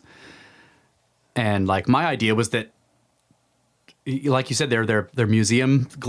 It's like their explanation of the statue. Well, we were looking at this one picture that had the where I was looking at the base of it, where in front of the feet of the guy, it's got these hieroglyphs going across. But then on the front face of the base, not the top of the base where the hieroglyphs are, but on the front face, there's like the Roman numerals. Yeah, MXL. And then like we were like, oh yeah, shit, I didn't even notice that. And like I didn't get a good picture of the Roman numerals. And they were kind of like faded and you couldn't really tell like what it was saying. So like the newest ones were like more faded than the Egyptian hieroglyphs. So then we moved to the next picture, and it's the side of the statue, and like down on the right corner is it's like 045599 in Sharpie or whatever. The rest is like, see, there's our number. We just put our number on it. It just like made his point. Like, that's these are their museum numbers. Yeah, but I think, because the statues are iconic, and then when you look at there's two different types of Egyptian glyphs. There's the hieratic script, which is more like an alphabet, and then there's the hieroglyphs that everyone knows of, the complex picture-based glyph set, which there's 10,000 different. But it turns out that the hieroglyphs, the really complex system, not the hieratic script, but the hieroglyphs were only used in what's quote unquote a religious context. It's probably not a religion though, but more scientific probably. Yeah, it's some kind of. So it's like specialized script. It's for. It was only this is a theory that just like this kind of like appeared in my head. I was thinking of the thread, looking at Kyle's pictures, and I'm thinking about this or whatever, and I'm just like, okay. It's not a religious. It looks to me like they were trying to figure out this shit too, right? So these ancient people were discovering these structures like the pyramids and these statues, and we're also trying to understand what the fuck, because it was from some lost. Okay, so, and they apparently built an entire cosmology based on what they began to glean from it, and you can tell as their architecture becomes amazing. That they were learning things like you can just, if you start studying the Great Pyramid, it teaches you math all the way up to like calculus, like and it teaches you sacred geometry and shows you how the universe is put together based on the proportional relationships of it, and it teaches you about the Earth. Like you can just study that single structure and learn how big the Earth is, how far away the sun is, how far away the moon is, how long, and like you can learn the calendar and all this shit based on these proportions that are built into it. Okay, so. It looks to me like the ancient Egyptians, the ones that are commonly accredited with building all this shit, were actually they built this multiple thousand-year culture that they had off of the understanding they gleaned from these objects. Right. And so when you look at when I was looking at the statues that Kyle was taking pictures of in this museum, we're seeing Isis, and it's very iconic. She's like in black granite, and she's standing there, and she looks just like she does in the hieroglyph. When you look from the side, you're like, oh yeah, I've seen that all over temples everywhere. This same position she's standing in like this, when she's got the hand up, she's, what they call venerating or whatever she's doing. You see those same things, and and they're holding the crook and the flail, and you see these symbols, and it's only in the quote unquote religious context. But to me, it looks like they're building these temples using the same principles of geometry, of sacred geometry that they found in the structures, and putting imagery on them that was the same statues that they were finding everywhere, and then writing in hieratic script all around this, trying to explain it to themselves. They may be theories of what the ancient Egyptians thought was going on with this ancient culture, or whatever. I don't know. They were building a whole cosmology off of it. Yeah. So the idea that you had talked about when we were looking through the pictures was some of the inscriptions that are on the statues. Like, so a lot of the statues like have the back of them is like this square or rectangular piece of the original stone or whatever that's carved flat and everything and polished, but it's not like part of the body of the guy. It's like it goes up the back of the spine, or he'll be holding a box that's got a And so what he was saying was that maybe the thing that's carved into the back is sort of a reduced, gleamed like meaning and what the statue represents. Right, like so the symbol could be like the cultural idea that is associated with that. what's like written for on the example, sta- you could set up a science experiment or whatever, and you could illustrate something that you could actually write down very quickly with a little equation. Yeah. Right. But the experiment is like, you got to have all this shit To prove it, you have to, Right. So the statue sort of represents the proportions of the statue and the guy, and his whatever he does and all the tails and all the stuff. Like they kind of figure it out, and so they just like they jot it down on the statue. They put a shorthand on the statue to sort of label it. This is what this is, and this is why. And then later on, they can even reduce that further by like putting a block that references that. Like some hieroglyphic thing that references that statue and the meaning that they gleaned from it somewhere else. Yeah. Right. So Like later you've got, since everybody knows this stuff about that statue, they can just put the picture Or of not that everybody, statue. but the people who were doing that. And so when they see that picture of the statue, they go, all that information's there. Yeah, like in our exactly. society, if you showed like a red octagon, people immediately go stop sign. But if you take that like 6,000 years from now and there's just a picture of a red octagon, and there's been a cataclysm, and what the? Right. So we do the same thing. Yeah, we do. We're always like Condensing society symbols. is condensing. Your lighters are falling out of your pocket. Dude, It's raining lighters in here. zipping up the pocket. Yeah, so we do this all the time with our words. Like we have these words that have very complex meanings, but Like selfie yeah, is a single word that describes a complex process, which used to be called a daguerreotype, which is like taking a picture of yourself or doing a self-portrait. Right. yeah. So now there's this stupid word that It's even more condensed. Yep. And then you've got selfie stick, the tool that you use to take the picture. Russ calls them narcissistic. Narcissistics. Yep.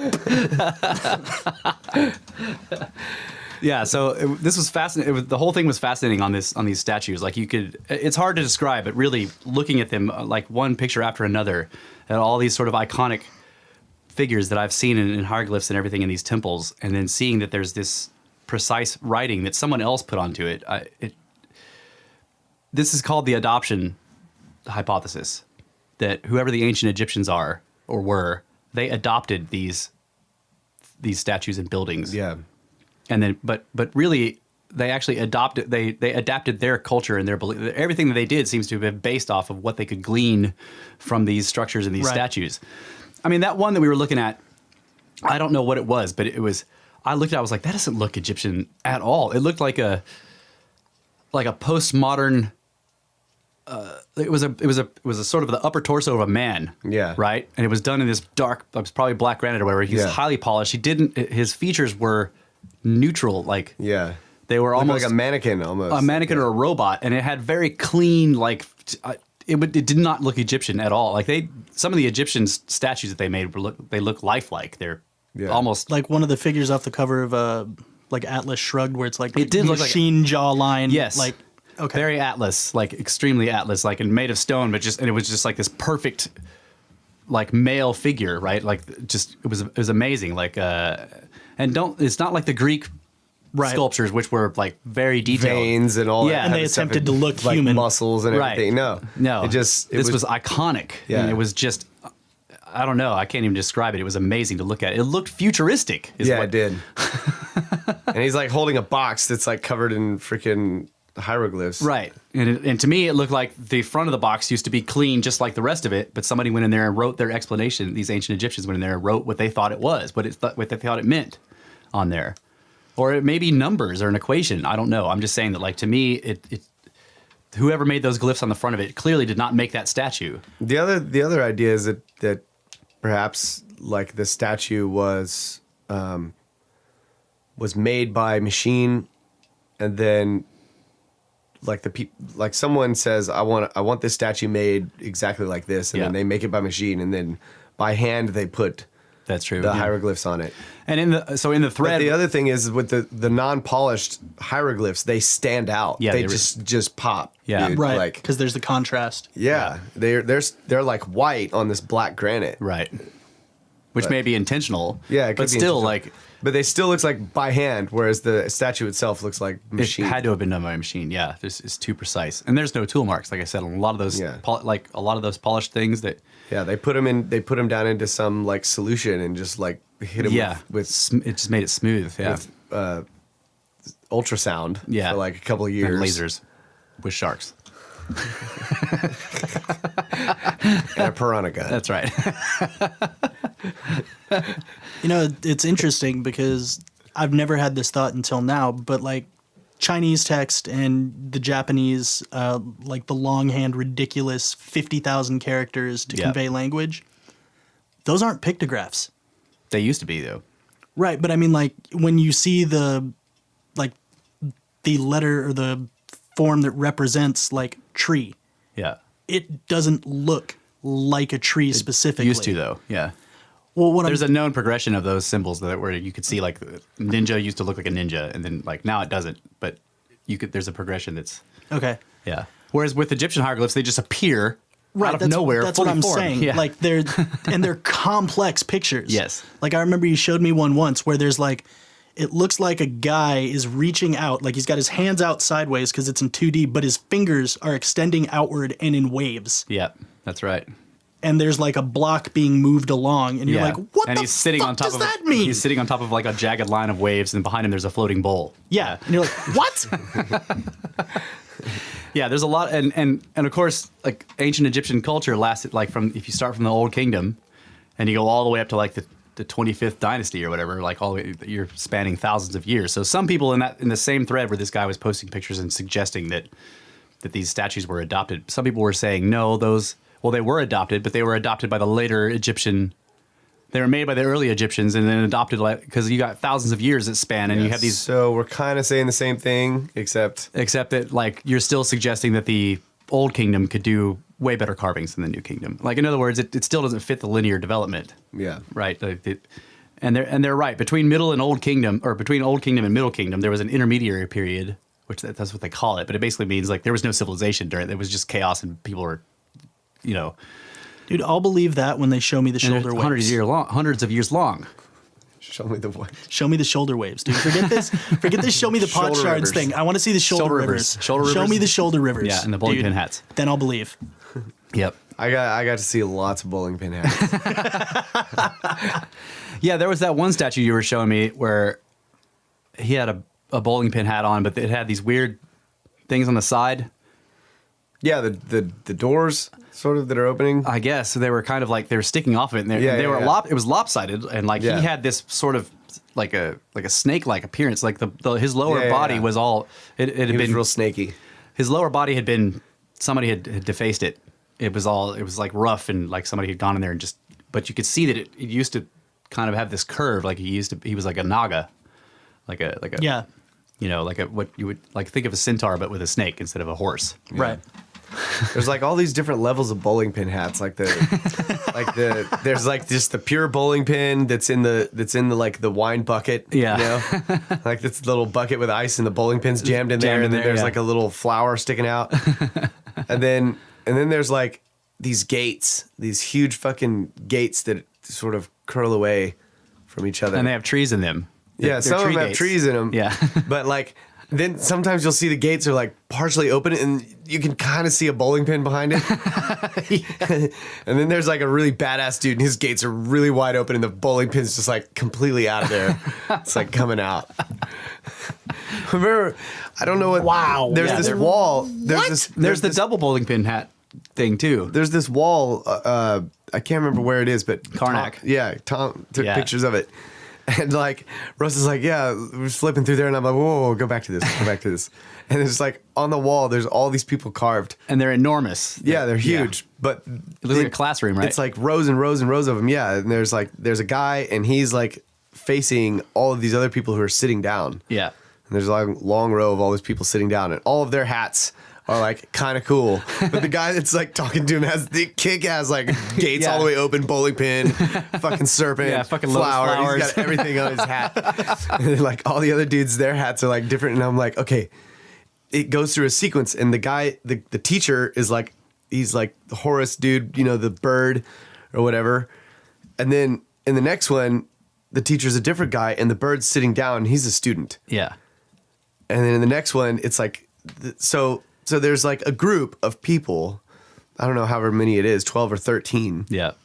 And like they each, in each different sequence, like one of them is standing up facing all the other ones. Yeah. And all the other ones are sitting down and their hats are all different. Yeah.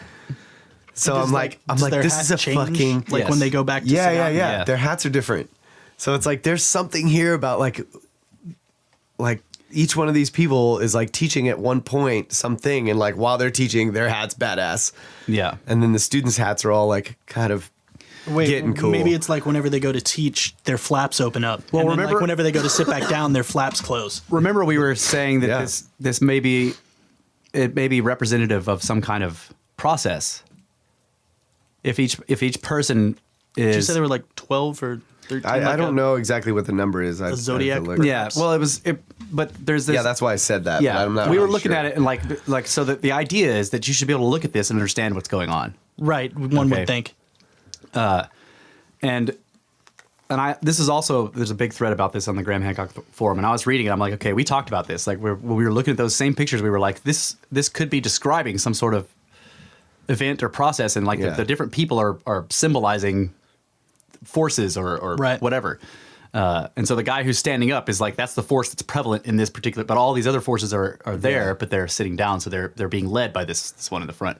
Right. And then the aspects of the hat are describing various parts of the force that are prevalent. I don't know, but that's what it looks like. You know, if you're trying to think of it in context of like, people who are smart, who are attempting to graphically describe something across the ages. Yeah. Or record it or whatever for the future. Yeah. And it's interesting because like the way you describe the pyramid, there is no cultural frame of reference needed to understand that, right? Like because it's math. Yeah, you just have to like not be an it carries Egyptologist. across. Nice.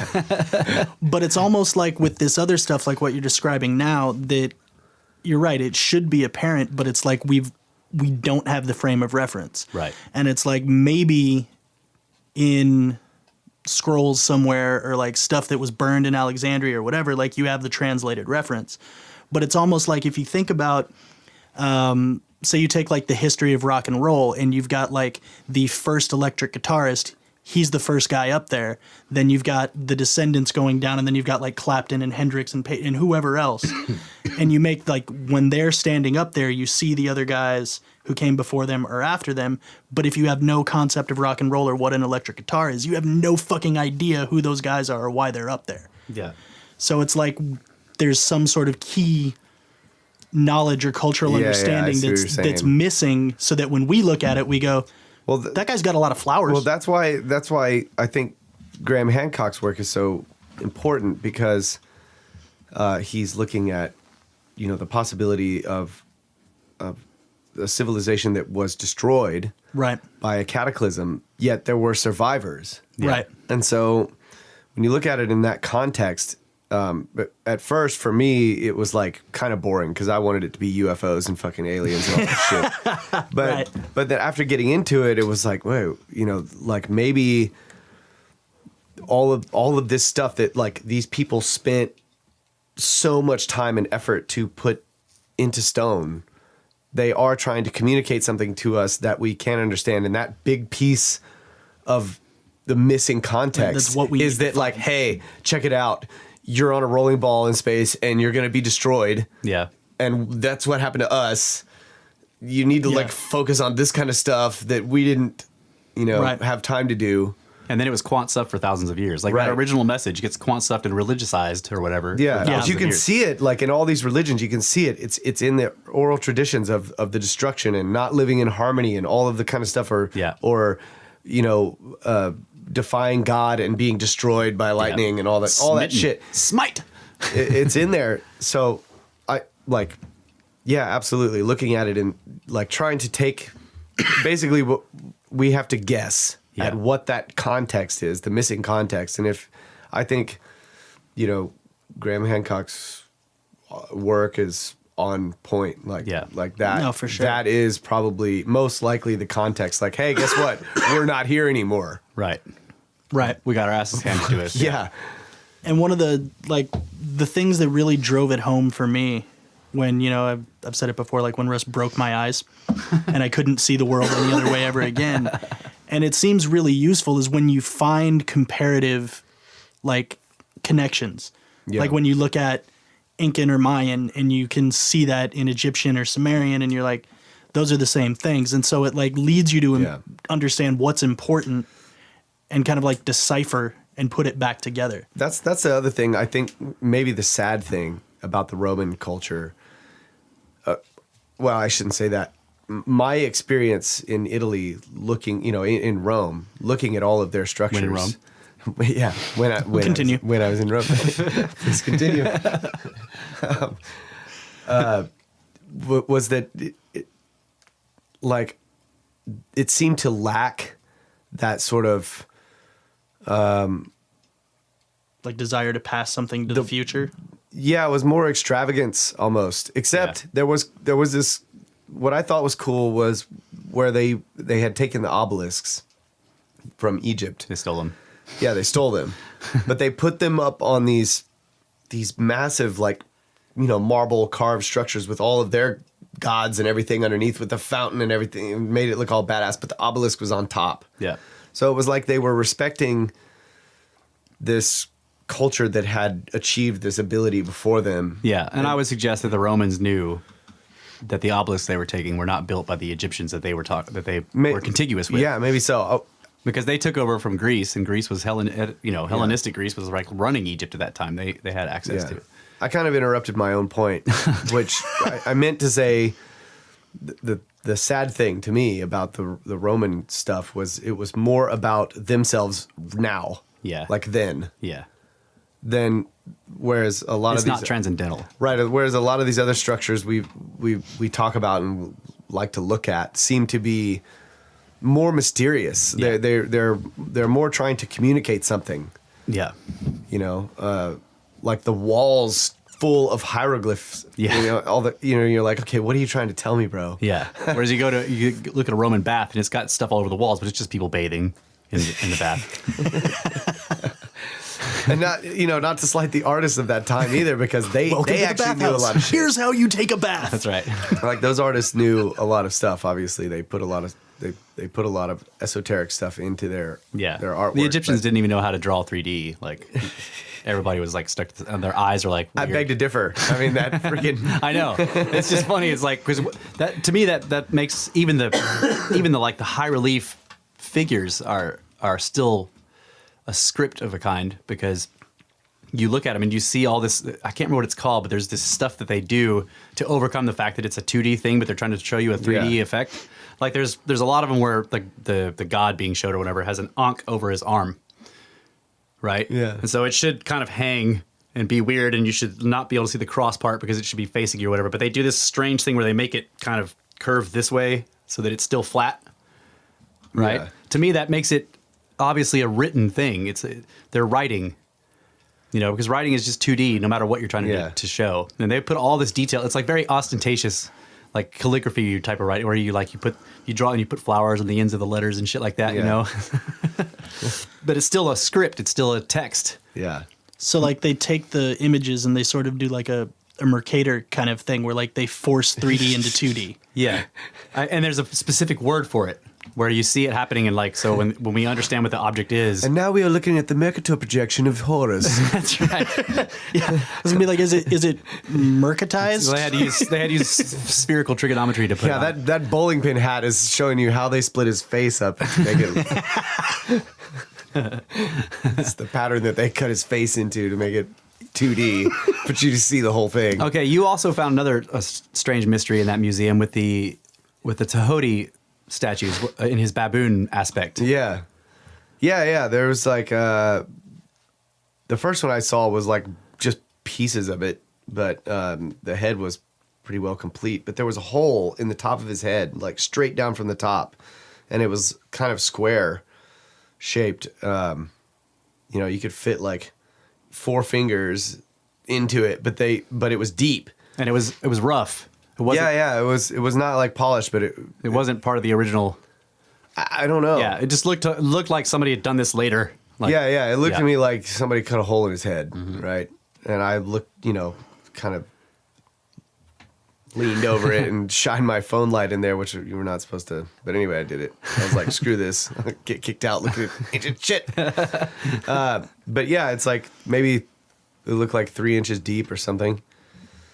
And I just assumed, that somebody fucked with it or whatever. Yeah. Well, then I come along to another one that's like complete, and I go up and I check out his head, and he's got one, and it's the same. Yeah. Exactly the same. And I look down in there, and there's like something in it, some black thing down in there. I was like, oh It shit. looked like a piece of obsidian embedded into the limestone. Yeah. I shine the light in there, and you can see like the little waves on it or whatever. Like a piece of obsidian would break, little ripples. And so I reached down in there to try to grab it. It was farther than you thought. And it was farther than my fingers could go. It's probably somebody's broken coffee cup. Yeah, probably. Like, I don't know, but it was just weird that like. Yeah, even if the black thing that's down in the head was just something dropped in there, like what are the holes for? Yeah, I don't know. That's strange. Tray pan? It seems almost like you had Tray like pan. you had Yeah. like different bowling pin hats, and they had like a long like thing that Yeah. you would Something insert was at the mounted. top of it. Yeah, it was like the something bowling mounted. pin. It's entirely possible It was that for his it was hat. mounted. There was something mounted up there, yeah. Yeah. And if it was made of gold or any precious metal, it would have been yanked off there. Oh, there you go. Yeah. A lot of But the he's the god of knowledge. yeah. Yeah. But it's also kind of He's got a strange. hole in that- his brain. Great. Yeah. Oh, Somebody took his that, knowledge. that makes sense. Yeah, I had forgotten that So many he had a parallels. baboon aspect, but yeah, he does have a But yeah, that's he looks like probably what Hanuman. That's probably what it was, because the statue Oh, wow, was really? Yeah. the statue was both of them were limestone, Yeah. so it easily could have been the base of some other stone or some other part or Right. a headdress aspect. Was the outer surface like polished though? No, it was pretty rough. Yeah, there was some polished parts, but the It was limestone, so it had been degraded. Like, yeah, it was. Because I was gonna say like if I would say originally, yeah, it was polished. all right, but because I was gonna say it would seem anomalous if like the little indentation was rough, but everything else wasn't. But if it's all rough or like all the same, Well, it was definitely general rougher than finish- the rest of it. You could tell that. Yeah, like, yeah, it was yeah. sloppy and But then again, how the hell would you go about finishing this tube that you've like cut into the top of the head of the statue? well, You'd they've have to have, done like- it. Like there are, yeah, I mean, there are square holes drilled into it. Okay, but still, just because they've done it, I mean, how would you go about? I don't know. I don't know how. I mean, the jars that they made like out Dude. of stone. Yeah. Out of all the different types, yeah, it's just. Well, we didn't look at the vases themselves, just the contents of the vases. Yeah. Oh my god. All right. Yeah, we're going over a little bit, so we're gonna take one more break and come back for the last bit, and I have some mysteries to go through, some ancient objects, some Mysterious mysteries. OOPArts. You got to bust out the OOPArt song. Oh, yeah. We'll figure those out. I can't sing right now, Oh man. yeah. We'll get the snakes to sing it.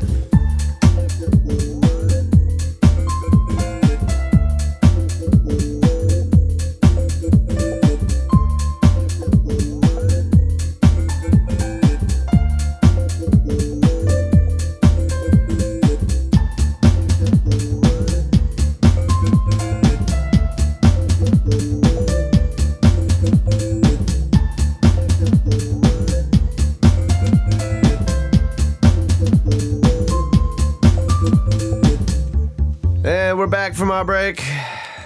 My nose is stuffed. My turkey is stuffed. We are ready for Thanksgiving. That's right. Snake Bros podcast. Coming to you again. Not live. With special guest. Fucking Cube of Science with special guest, who is also official show observer, Brett England. Still observing. I'm Kyle Allen, here with my brother Russ Allen. Yep. And we're going to finish talking about pyramids again. You never finish talking about pyramids. So. Yeah, I was thinking about starting the stuff about ScanPyramids. Like, okay, so we're going to talk about a topic we never really discussed on this show, pyramids. Yeah. Also, there is one thing I kind of want to throw in here before we get into this list of out of place artifacts. But I think it was 21 where we talked about the giants. Was it 21? It was either 21 or 20. Yeah, It was somewhere right around where there. I kind of went through I had read the 2 books on giants, or whatever, and I don't think I mentioned this in that, but I found this to be, I don't know. The more I thought about it, the more this kind of was fascinating to me, and that in a lot of these mounds where they were digging up these artifacts and they would find these anomalous skeletons and then the other artifacts or whatever, they would also in a lot of the accounts they discovered seeds, like in the account at the very end it would say also discovered along with these enormous bones or whatever was like a sealed jar or whatever of corn seeds. And they were distributed to various farmers in the town where it was found, and then they planted them, and then found that they had this enormous yield. And dude, we like American crops are using the seed, like the multiple generations later of these seeds that we found in these ancient tombs. Holy shit. Did any of these giants have boxes of beans? And did they grow giant beanstalks? Yeah, I'm sure that's probably where that came from. Like, except that was in England, wasn't it? Yeah, it totally fits, I think the golden goose is corn. Yeah. Yeah, I can see that. Yep. Whack. Aflac. Sorry, that's a duck. Golden But no, those Sumerian gods, they're always holding corn. Yeah. And people call it pine cone. I'm like, no, that's corn. It's corn. Definitely. Yeah, and how interesting very is small that? grapes. That like you see the Very gods small grapes. like holding corn. Like It's corny. And that's the other thing. Like all the Roman carvings, like it's full of Food. the cornucopia. Yeah. They're all holding The horns. horn of plenty. With just fruit and shit coming out everywhere. Food, gold, coins, all this Yeah. kind of stuff. And I'm like looking at it. It's like, dude, where did this tradition come from? The cornucopia. Well, and the horn of the gods. Yeah, but which is where the word corn comes from. Cornu, That's which right. is horn. Horn. Yep. Yeah. So it just fascinates me now. Like I drive. That's what I'm saying, dude. Like, Yeah. I'm driving past cornfields in the United States, and I'm looking at them going, that's genetically modified from 10,000 years ago or whatever. giants. Yeah. Like it was the Indians that. They basically were like, this wheat sucks because we have to grow shitloads of fields full of it, and it's tiny. Yeah. So they genetically modified it to where it's like huge, Yeah. freaking little, this wheat thing with all the seeds are all massive and they're all crammed together. Yeah, Tight. and then That's better. Their civilization was wiped out, but some of them stored it, and then like the colonists found them and then started to plant them in their fields and discovered that they were better than any of the strains that they had. Yeah. and continued to use them and spread the seeds around, and now that's what we use. That's crazy. badass. I mean, that we Standing feed on we the shoulders feed of giants. We feed the world. Yes, we feed the world with like crops that were potentially genetically modified 10,000 years ago or more, that came from ancient tombs that were here when we got here. It's badass. Yeah, that's fucking awesome. But they were just a bunch of butt flaps. Yeah, there's like running around. butt flaps wearing stupid.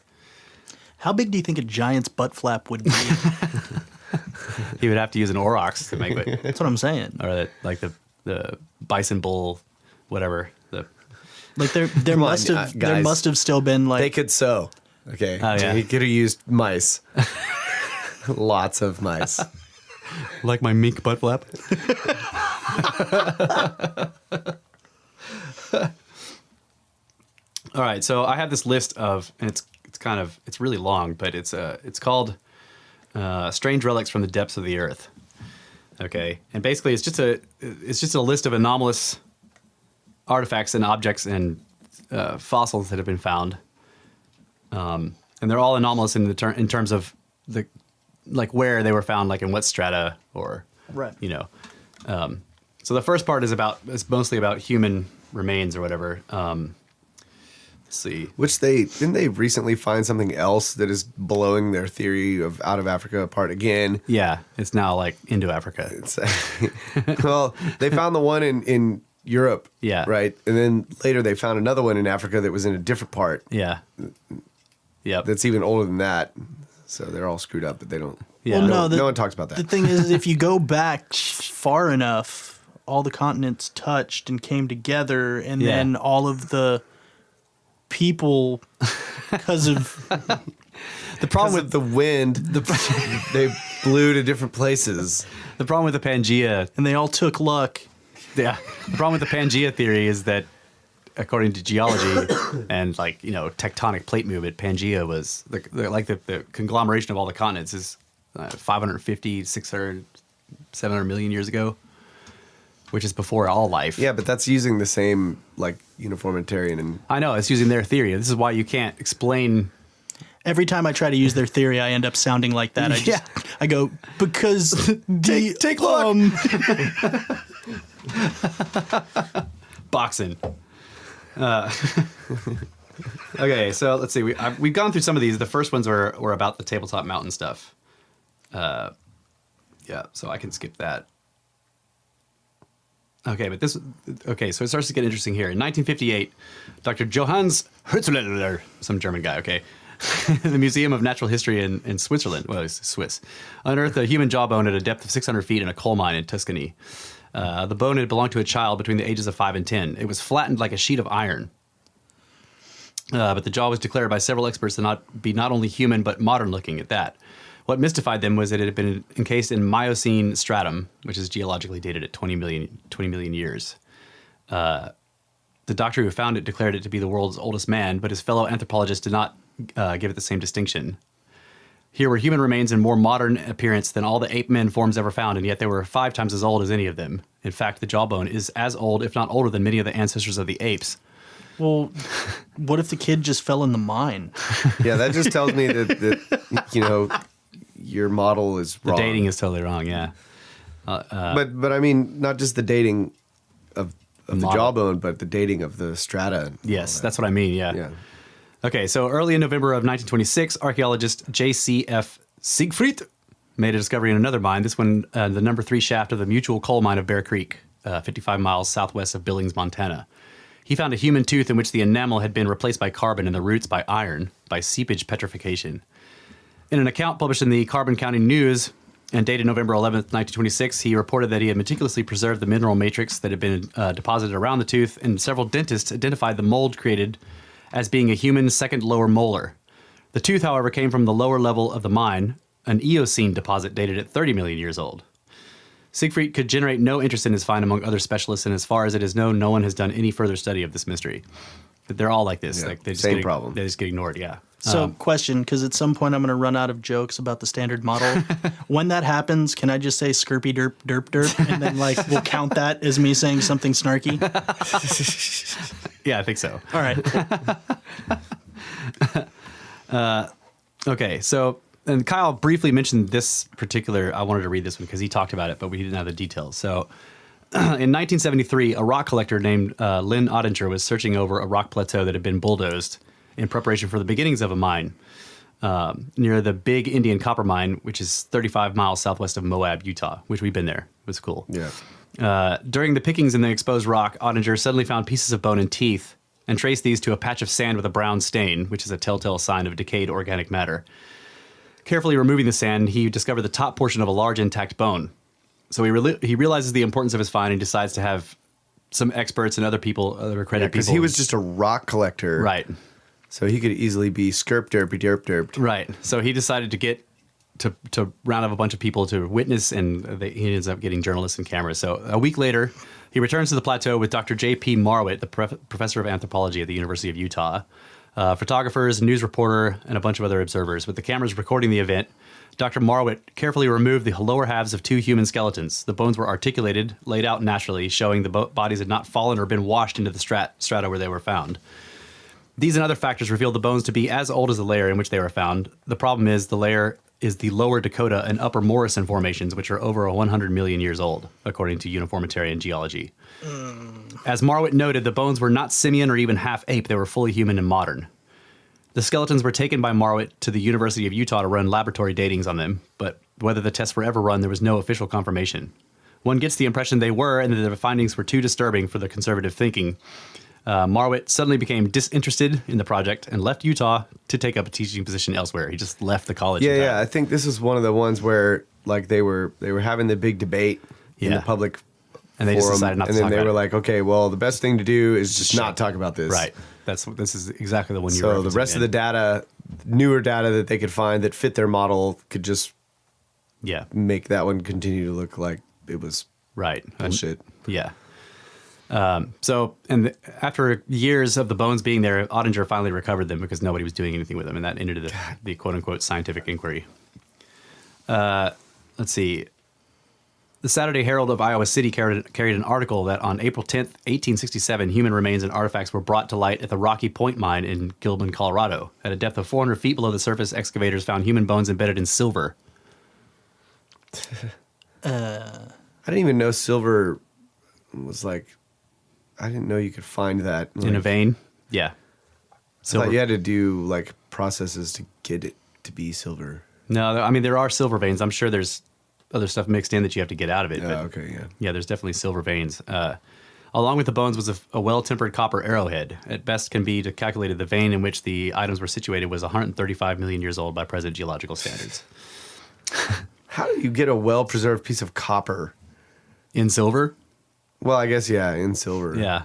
That's probably why it was well-preserved. It was like inside the southern metal. Yeah. Very carefully. July 1877, 4 prospectors were looking for gold and silver outcrops in a desolate hilly area near the head of Spring Valley, not far from Eureka, Nevada. Now, I've talked about this one. I asked you about it. I was like, didn't they see that? And you're like, I don't know. But this was it, where they found the bones sticking out in the canyon. They were black or whatever. Remember I talked about that? Out of a canyon wall? Yeah. Scanning the rocks, one of the men spotted something peculiar projecting from a high ledge. Climbing up to get a better look, the prospector was surprised to find a human leg bone and kneecap sticking out of solid rock. He called to his companions, and together they dislodged the oddity with picks. Realizing they had a most unusual find, the men brought it back to Eureka, where it was placed on display. The stone in which the bones were embedded was a hard, dark red quartzite. Holy shit. Jesus. And the bones themselves were almost black with carbonization, indicative of great age. When the surrounding stone was carefully chipped away, the specimen was found to be composed of a leg bone broken off 4 inches above the knee, in the kneecap and joint, the lower leg bones, and the complete bones of the foot. Several medical doctors examined the remains and were convinced that, anatomically speaking, they had indeed once belonged to a human being, and a very modern-looking one. But an intriguing aspect of the bones was their size. From knee to heel, they measured 39 inches.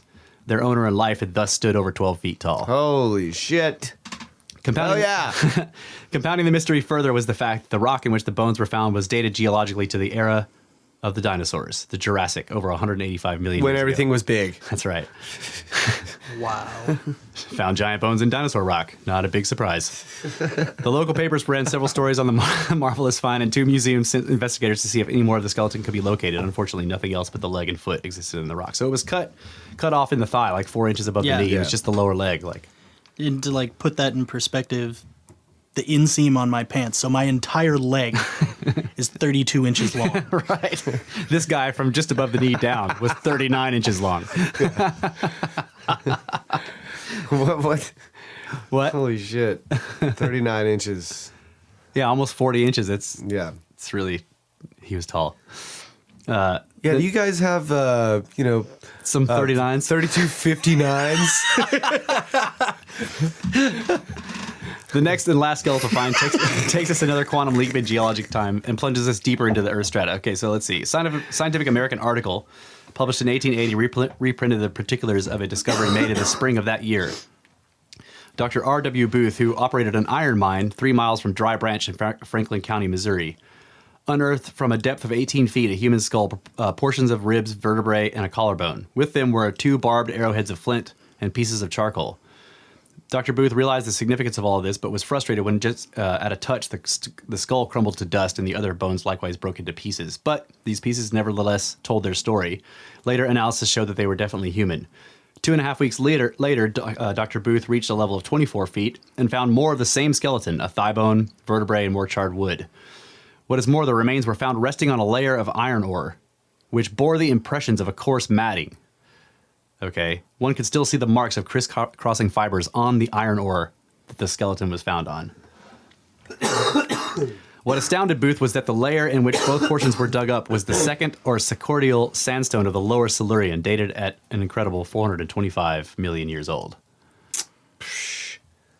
Correct me if I'm wrong, but life first came into existence 500 million years ago? That's right. Okay. Yeah. I mean, there was not even like complex plants 425 million years ago. There's some plankton. Like, you know, those segmented plant things that you see, that those weren't even there weren't around. ferns It was yet. just like bacteria and shit, like colonies of bacteria.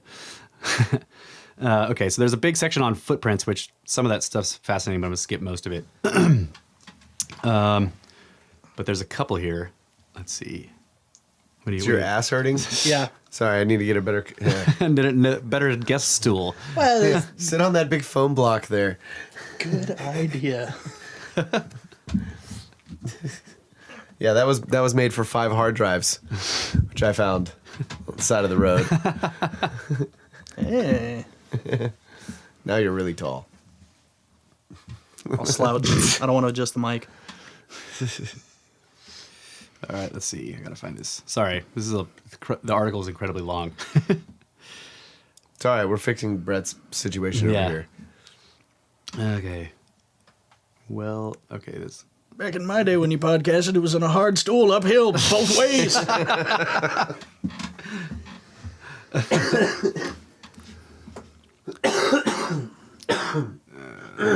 guess I'll skip the footprints because I want to go to these other ones. Okay, there's this one about the coin. This one's really fascinating. So, at Lawn Ridge, 20 miles north of Peoria, Illinois, in August of 1870, 3 men were drilling an artesian well. When from a depth of over 100 feet, the pump brought up a small metal medallion. One of the workmen, Jacob W. Moffett from, I can't even pronounce that, was the first to discover it in the drill residue. A noted scholar of the time, Professor Alexander Winchell, reported in his book Sparks from a Geologist's Hammer that he received from another eyewitness, W.H. Wilmot, a detailed statement dated December 4th, 1871, of the deposits and depths of the materials made during the boring, and the position where the metal coin was uncovered. The stratification took this form: soil, 3 feet. So starting from the surface where they were digging the wells. So there's 3 feet of soil. Boring. Yellow clay. That's right. This is boring. It's like Elon Musk. He's boring right now. Boring company.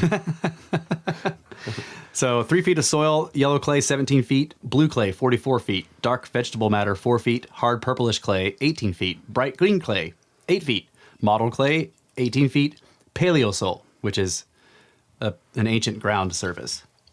That's what they call it, paleosol. 2 feet, coin location. Yellow clay 1 foot, sand, clay, and water 11 feet. So in other words, they found the coin sitting on the surface of an ancient paleo surface, like a fossilized ground level.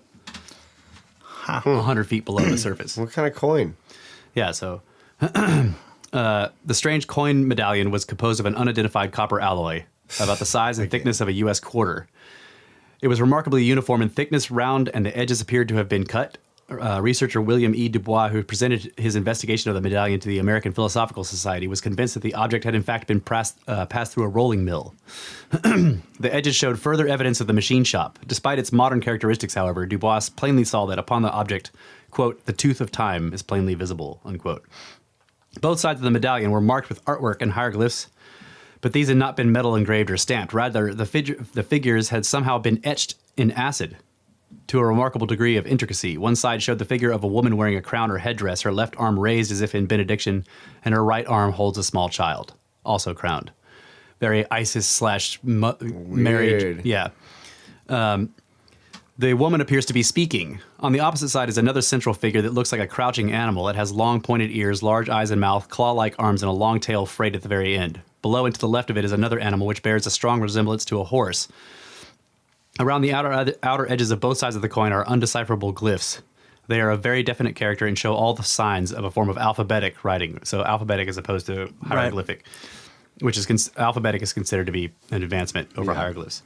In 1876, the medallion was presented by Professor Winchell to a meeting of the Geological Section of the American Association in Buffalo. There was much speculation but few answers. One participant, a conservative historian, Professor J.R. Leslie, tried to explain the object as a practical joke dropped into a hole by a passing French or Spanish explorer. The professor even claimed to see the coin's figures as the astrological signs of Pisces and Leo, and to read into the glyphs the date 1572. However, Winchell countered these arguments with this interpretation. One, by no stretch of the imagination were the figures and glyphs decipherable in terms of any known symbology or script. Two, who, as a practical joke, would have dropped a metal object into a hole and known that someone several hundred years later would happen to drill at that precise spot within a 4-inch tolerance and find it? After the hole was filled. Yeah, the odds would be phenomenal. And three, there is the very real problem of explaining the accumulation of 114 feet of deposit over the buried coin. Having examined all the evidence, Winchell was convinced the coin had indeed come from this depth, that it had not fallen into a hole in the past.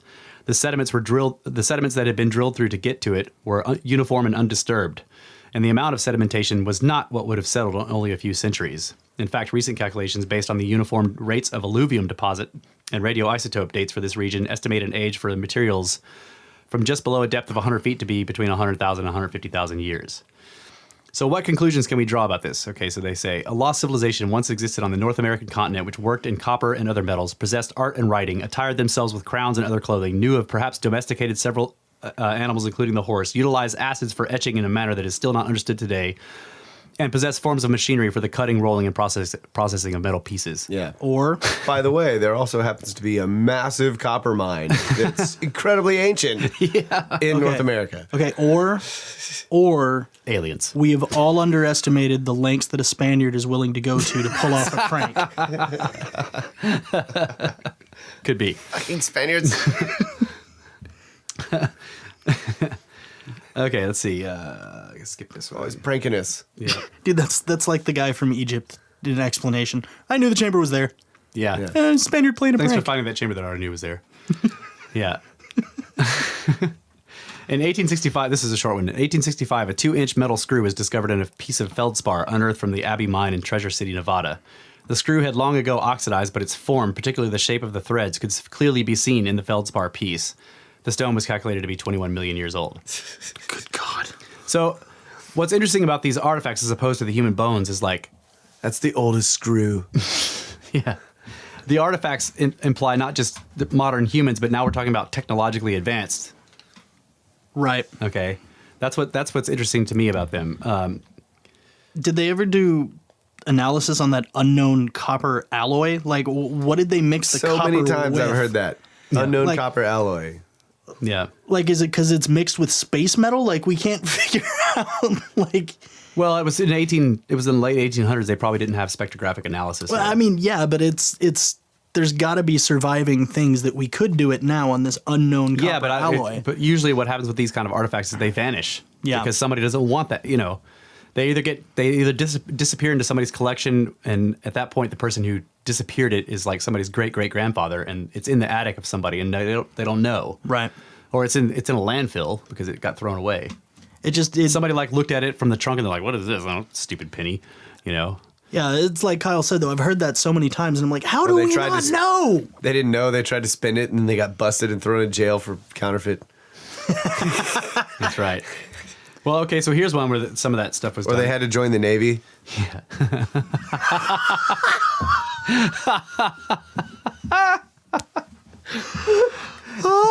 That's an inside joke. Surely they're probably almost retired now. Anyway.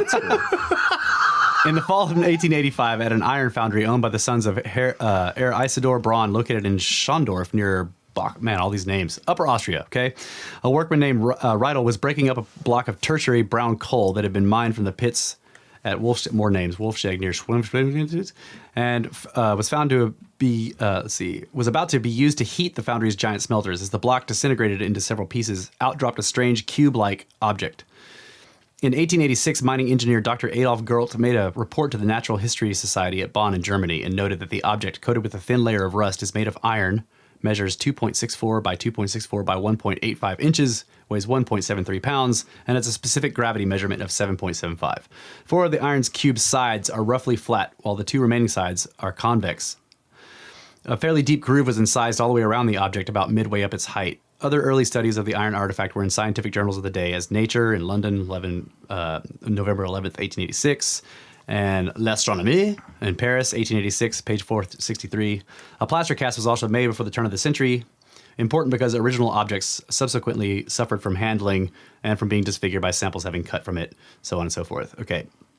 The cast is kept in the, wow, I can't say that, a museum in Linz, where the original object was also exhibited from 1950 to 1958. The iron cube is presently in the custody of O.R. Bernhardt of the something museum in Wackelbruck. Okay. In 1966-67, the iron cube was carefully analyzed by experts at the Vienna Natural History Museum using an electron beam microanalysis. Okay. They found no traces of nickel, chromium, or cobalt in the iron, which means the object was not of meteoric origin. Null sulfur was detected, either ruling out the chance of it being a pyrite, a natural mineral that sometimes forms geometric shapes. Because of a low magnesium content, Dr. Kurat of the museum and Dr. R. Gill of the Geology something of Vienna are of the opinion that the object was cast iron. In 1973, Hubert Maudliner concluded from yet another detailed investigation that the object had been made from a hand-sculptured lump of wax or clay pressed into a sand base, this is forming the mold in which the iron had been poured. So the purity of the iron means that it had to, one, be like smelted. It was pulled from ore. Yeah, smelted in the cast, yeah. And then, Jesus. Okay. The final conclusion then is that the strange object is definitely man-made. What is not explained is what it was doing encased in coal dating to the Tertiary, 60 million years ago. And why it turned on and killed a bunch of people.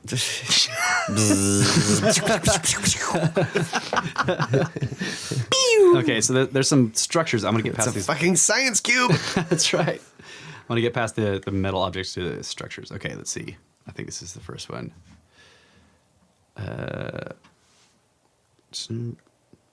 Nope, that's not it.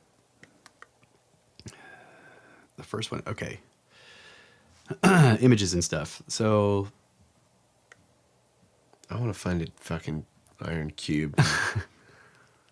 Yeah, that would be cool. I wonder if it's this. They should check it like to see if it's the same type of material as the pillar of Delphi.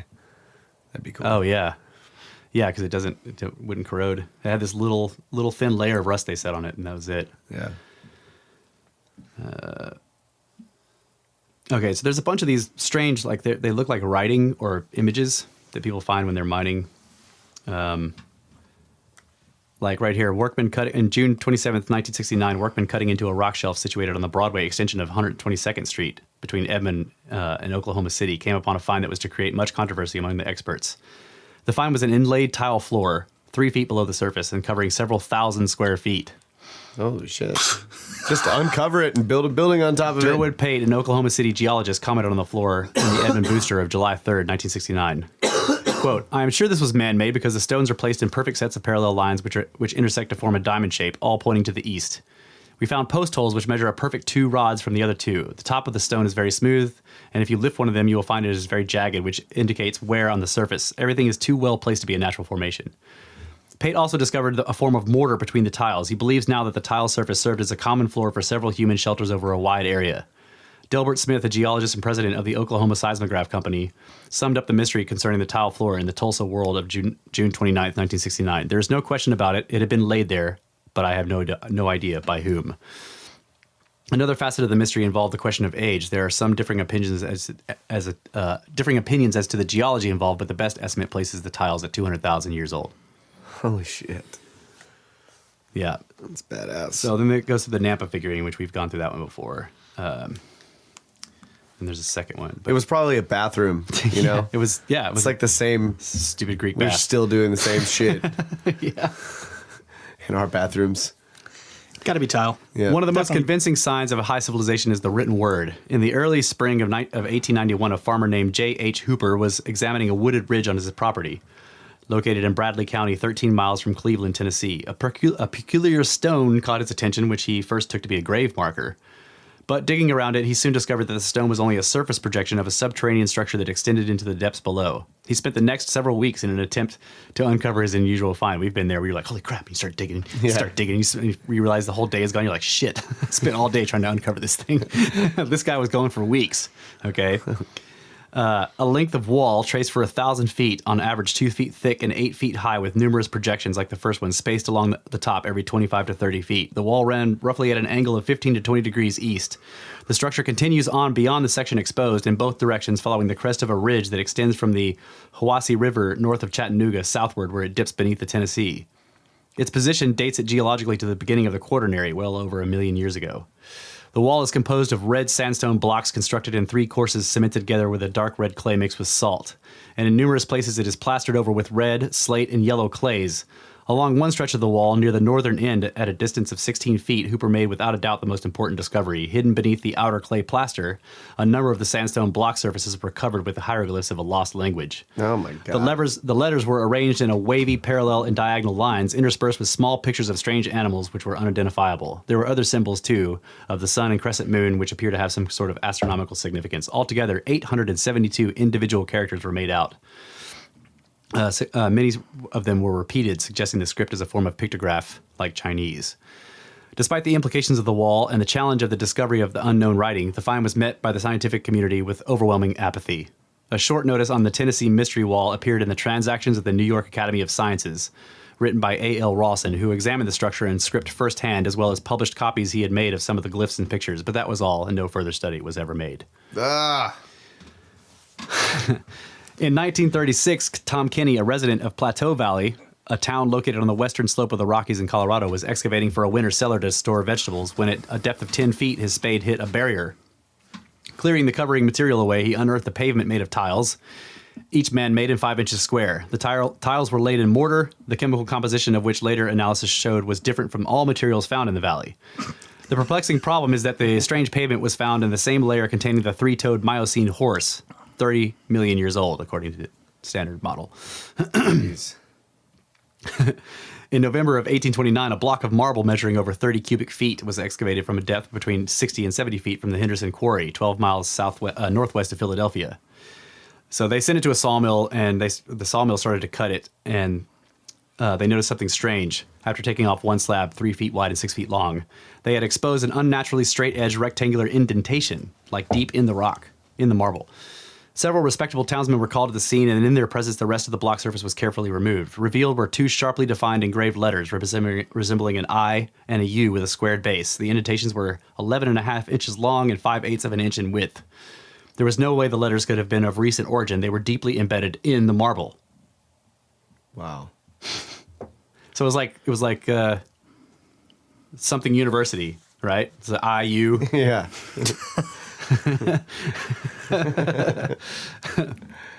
Ironic. The marble itself was supposedly from very old lime rock, estimated age 65 million years old. Let's see.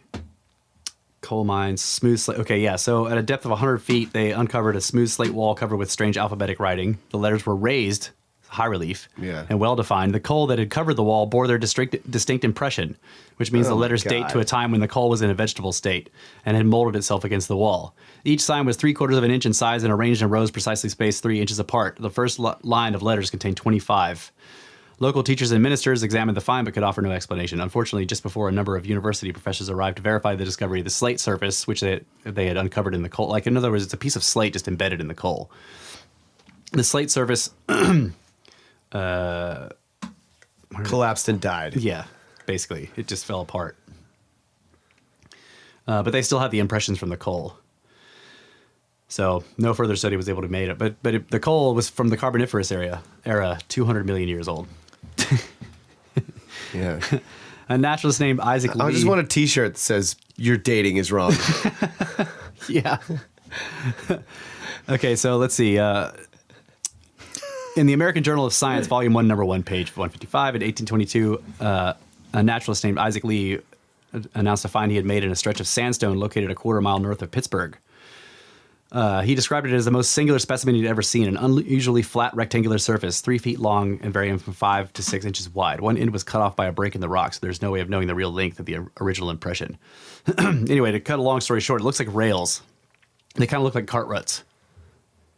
Okay, and they're very, very squared off and perfect, and they like appeared in this one spot, and he found them, and then they were able to find pieces of them, like it had been a broken road, that it went for miles. Wow.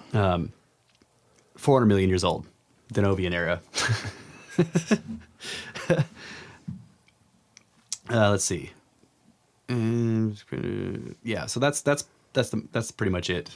That's good. We're I mean, there's a whole bunch here anyway. Yeah, there's a whole bunch of other the footprint ones are fascinating. Like the one they found where the guy was wearing sandals that you could see Yeah, the you could see stitching the threads. Yeah. Yeah, but he had crushed a trilobite.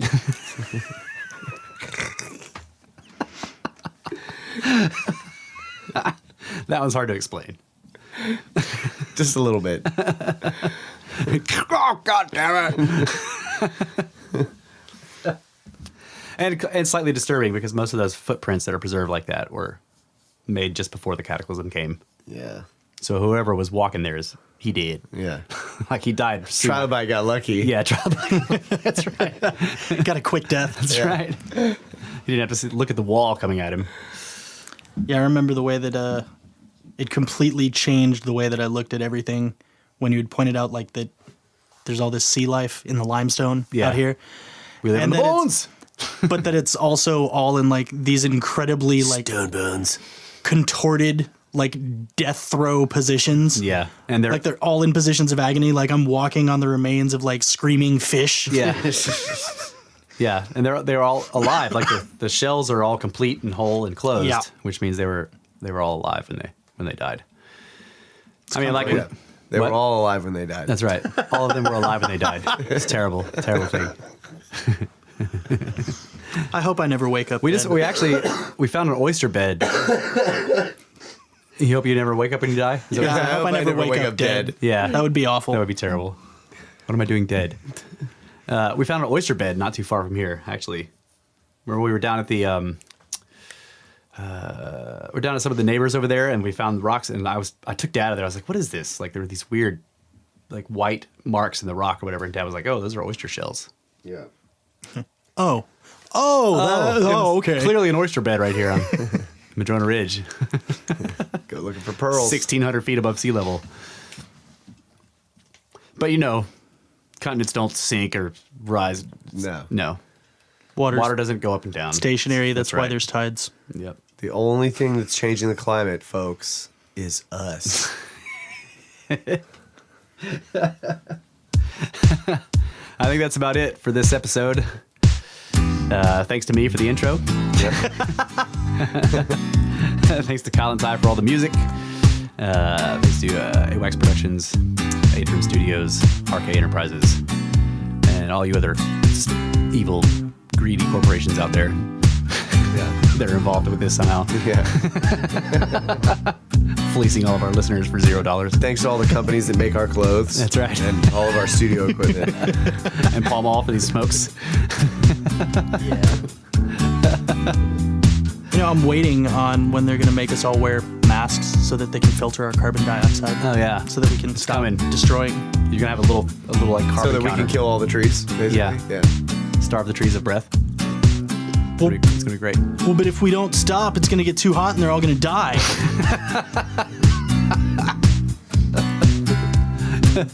That's it, folks. We're out of here. Yeah. Good night, Adamu. Step on some trilobites.